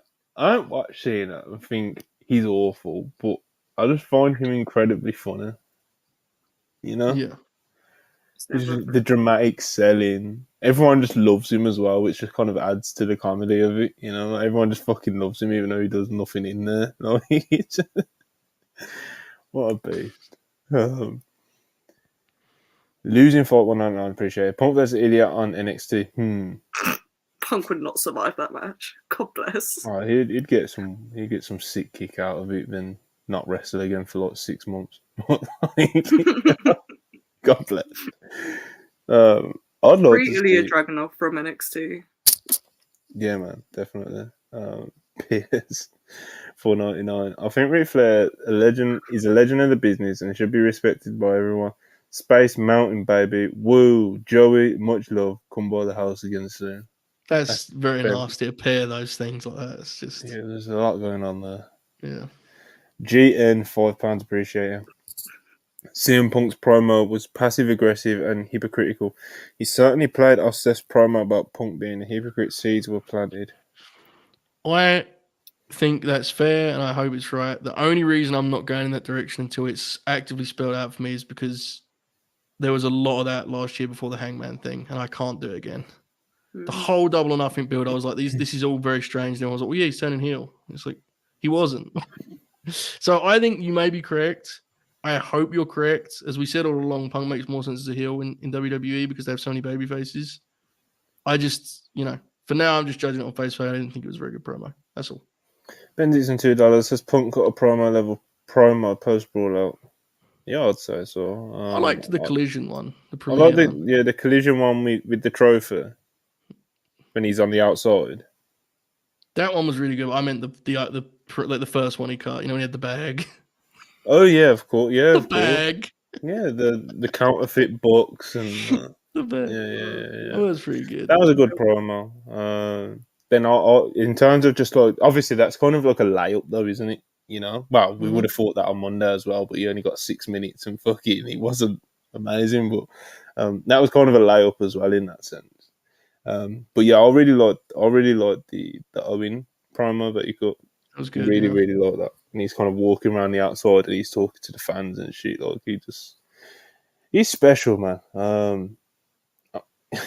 So say what you want about criticisms to us about Punk, in 2023 especially, even like his in-ring work or whatever. But promos, I just don't think that's one that look, man, you'll get very far with. He's a dude who cut a 5-minute promo and it's been discussed for 4 straight days and analysed in 150 different ways. Now, it's the CM Punk experience. You love him, hate him. Everyone feels some type of way about him, and they get very, very passionate about it. I've been accused this week of being both a CM Punk fanatic and hater all at once. People take this shit very seriously. That's the way he's connected with folks. So he's unique in that way. He's special. Yep. Merry Christmas. We'll choose him $5. We know Stone Cold is way more open to job to Punk than Seth.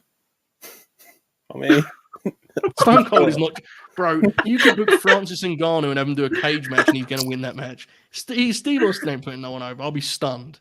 He's hitting him with a stunner and pinning him, brother. Beautiful.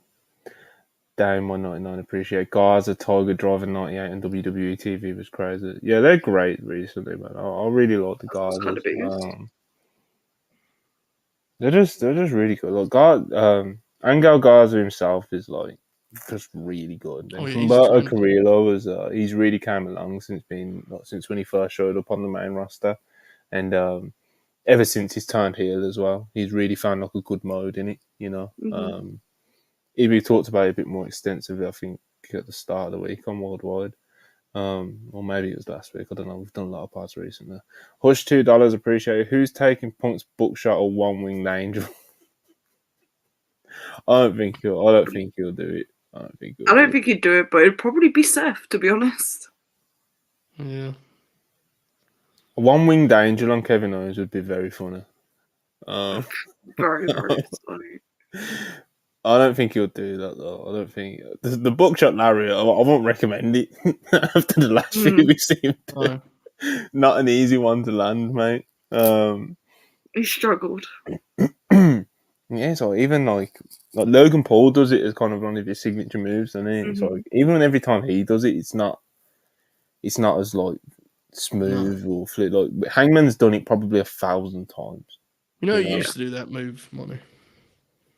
Go on. The machine gun collapse. He really did, I swear. I know, so I just go on, get it off, you know. Yeah. Nonetheless. Will Chisholm, $5. The way people talk about Punk's promo is how they thought Cody was teasing a heel in turning AEW. Yeah, so Joe mentioned like the weirdness that was the Hangman feud as well. So people always do this when a promo isn't quite what they want it to be. I guess they try and think of like how it could be. You know, it's kind. I hope you're right. I hope that's exactly the idea. Is that he's like, you know, setting everyone up and playing being phony. I hope so. I'm not saying they're wrong. I'm just saying that it's not how I'm currently looking at. Maybe something that they could just do now anyway. Exactly. You know, it's like, that's how wrestling works. It's like something can be not a work and then it becomes one. Yeah.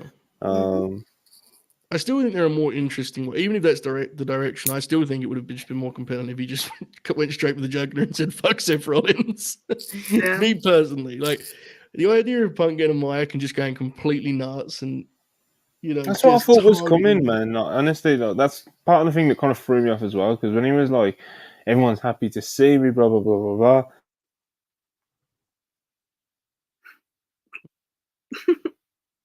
Very true.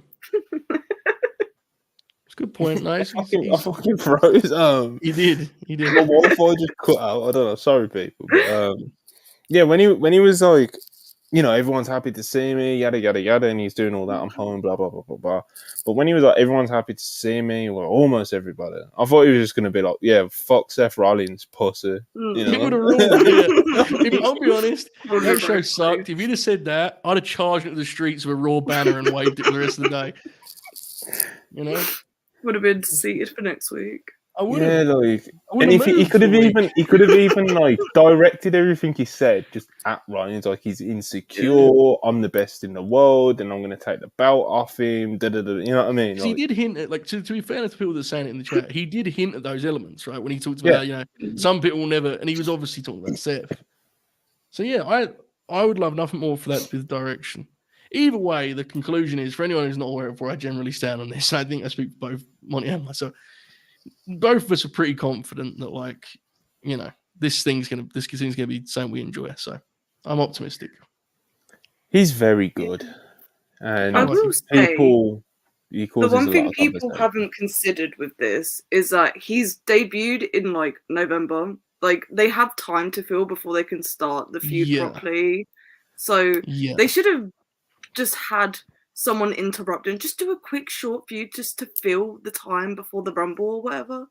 Because it's kind of put him in a position. He's just going to be cutting these meandering promos, it seems like, for the next few weeks. So enjoy. But I think it's an example of, let's just say that he's going to be playing this character where he's a fake babyface, which I think is a natural way to go with it, because everyone, when he said he's home, everyone was like, oh, come on, you know? I think this is an example of, maybe if that is the case, Triple H having a plan on where he wants to go, and we know he likes to build gradually these things and take his time. I do think there's an argument that for the first promo, they should have done something more momentous and then go into that story. Now, what that is, I don't know. But like, I think this may be an example. Say in 4 weeks, that's the direction they're taking. We may say that was good. I wonder if there's something different they could have done for the first week. But we'll see when the picture becomes clearer. We'll be able to kind of adjust it and figure it out. But again, I go back to it. The fact that we're talking about this 5-minute promo at this length, is kind of the point, right? That's what he does.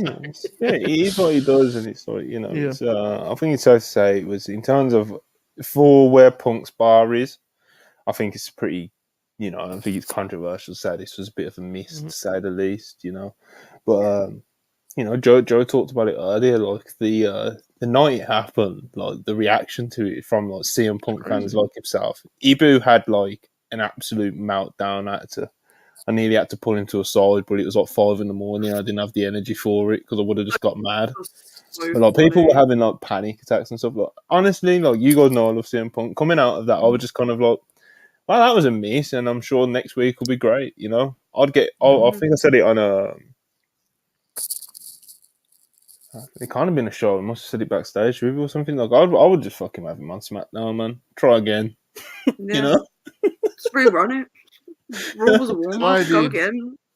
I did crash on Tuesday morning. I was like, because there's so many friends of mine who've not been watching weekly wrestling and came back in for that and was like, this fucking sucks. I was like, well, I guess it does.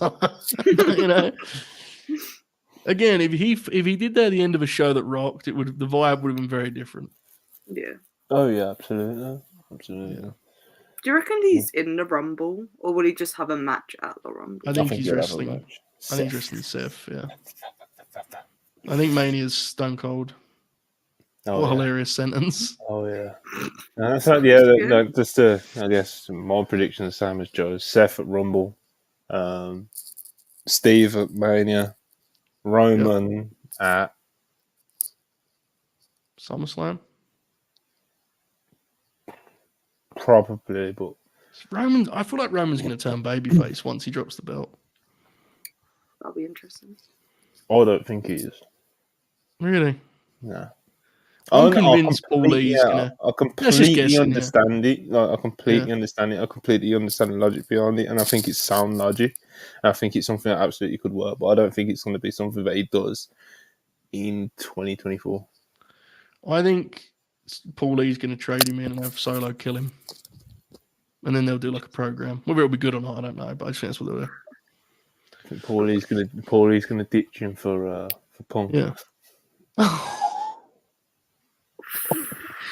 Dangerous alliance.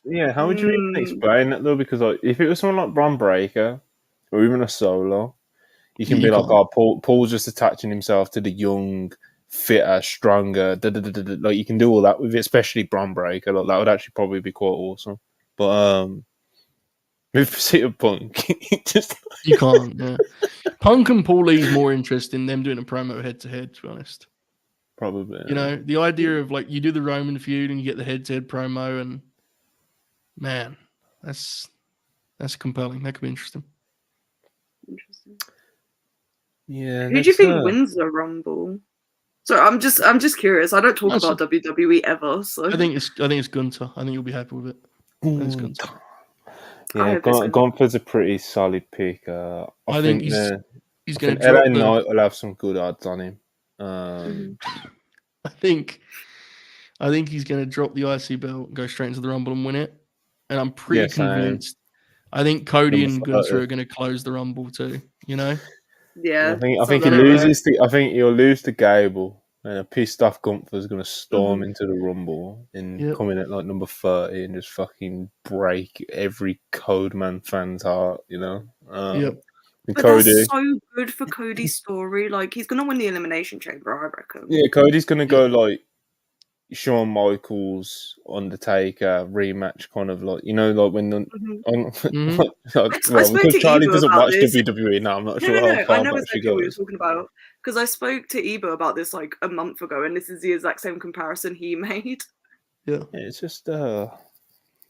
I like that better than him just winning back-to-back Rumbles as well.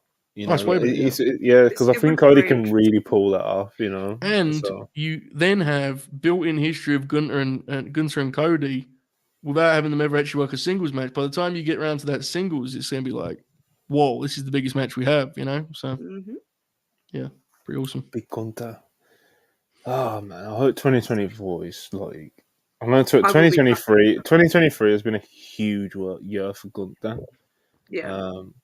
But 2024, I think it's going to go to like an even another level, you know. Yeah. So I'm very excited for quite a few things in 2024. I think it's very interesting and kind of exciting to see how all these media deals play out. Obviously, CM Punk is now in WWE, which is obviously very interesting. You know, AEW are trying to do Wembley again. God bless them. They've Yeah, had you pretty know, good you got start to their ticket sales. Yeah, decent Gunther's start. going to get Gunther. It feels like Gunther's going to get some sort of world title reign. Cody's going to complete the story. You would think, you know. I can't wait for Sheamus to be in the G1. That's the real stuff. Sheamus could be in the G1 or in AEW tag team with Cesaro again. Claudio. I did love the bar. So Will real. Ospreay in AEW full time. Road to Revolution. Mercedes Moné is going to be back in some form or capacity. She's going to be somewhere. She's going to be somewhere. What else we got that's like on a Stone Cold Steve Austin? Yeah, man. Interesting. Kenny might wrestle eventually. He might come back. Kenny will probably wrestle at least one match. All of these things will pale in comparison to Tony pushing the Von Erichs on Rampage after that movie comes out. That'll be the real. Luke Gallows is going to be back from his knee injury. Oh yeah, yep. I think Ministry of Darkness. I'm not even sure if that's out yet, but I think Luke Gallows. I think he's dealing with a knee injury, something like that. Yeah, knee. Hip. Is that out? David Finley's going to be the US champ. That was shameless. So okay. On that note, we just have to closing the shop. Closing the shop for the night. You know, we're closed. Yeah. We've had too many drinks. Get out of here. It's over. You're ruining the fun, Charlie. All right, let's actually wrap it up. You know, on a hilarious note, because we're approaching the 3-hour mark, and you know, we're just workhorses. You know, it's 2:40 a.m. here. It's 2:40 a.m. here for all of us on screen. You know, yeah, man. Please like the video, guys. Please do. You know, we're up till 2:40 a.m. for your entertainment, reviewing professional wrestling, talking about AEW talents, Twitter antics, talking about CM Punk, talking about Ric Flair being creepy. Here we go. Half €2. Appreciate it. Zaslav called PG Punk $1 bill Phil because Warner Brothers Discovery getting Raw. Yeah, I don't see. Long-term storytelling. Could you imagine? Incredible. They announce it and it's like Zaslav and Punk, like. Okay, God bless everyone. Like the video, please. Subscribe if you haven't already. Massively appreciate all the super chats and just generally you guys tapping in, being active in the live chat. I've said it for a long time now. We have the best live chat out of any form of wrestling content, in my opinion. Some of you can get a bit freaky, but you know the rest of the live chat usually sort you out. So, so Jizzle, appreciate you very much. $4.99, great show, squad. Thank you very much. Appreciate your constant support. You've been great. But yeah, I appreciate all of you guys. You don't have to send super chats to get appreciation from us, but we do appreciate them, and we do like it when you send them, and it does send the super chats. Keep sending them, you know. But anyway, thanks for watching. Like and subscribe. We will be back. What day is it today? It's Thursday today, so tomorrow there may be some sort of watch along, and also me and Joe. Me and Joe probably will be going live at like 1:30 p.m. Eastern, somewhere around there, sometime in the early afternoon. And it should be an interesting one because normally, you know, we go over the Observer newsletter and all that sort of stuff. And if Dave is to be believed, he's got a lot of big AEW notes in this week's Observer. So great, yeah. Great. Make sure you guys are suggesting things under the end of year pubs things. As We well. didn't congratulate Lexi. Oh shit! Yeah, we're supposed to open with that. We had a whole segment planned. You know? But yeah, you know, we got time to celebrate fucking and congratulate Sammy and Tay, like, you know, Alexa Bliss and what's his name, Ryan Cabrera or something. Sounds right. Like that. Yeah. He's some famous dude that she's married to. But yeah, Alexa Bliss is now a mother. God bless. Me and Joe, big fans of Alexa. Looking forward to seeing her come back in 2024 as well. This sparked maybe your funniest text of all time, which was, I want to say it was, Mother Alexa is now officially a mother, which is the funniest thing you've ever texted me. And that covers some serious ground. So Beautiful note to end on, isn't it? Good for them. Good for them. Beautiful Happy for them. note to end on. So congratulations to Sammy, Tay, Ryan, and Alexa. Merry Christmas to all.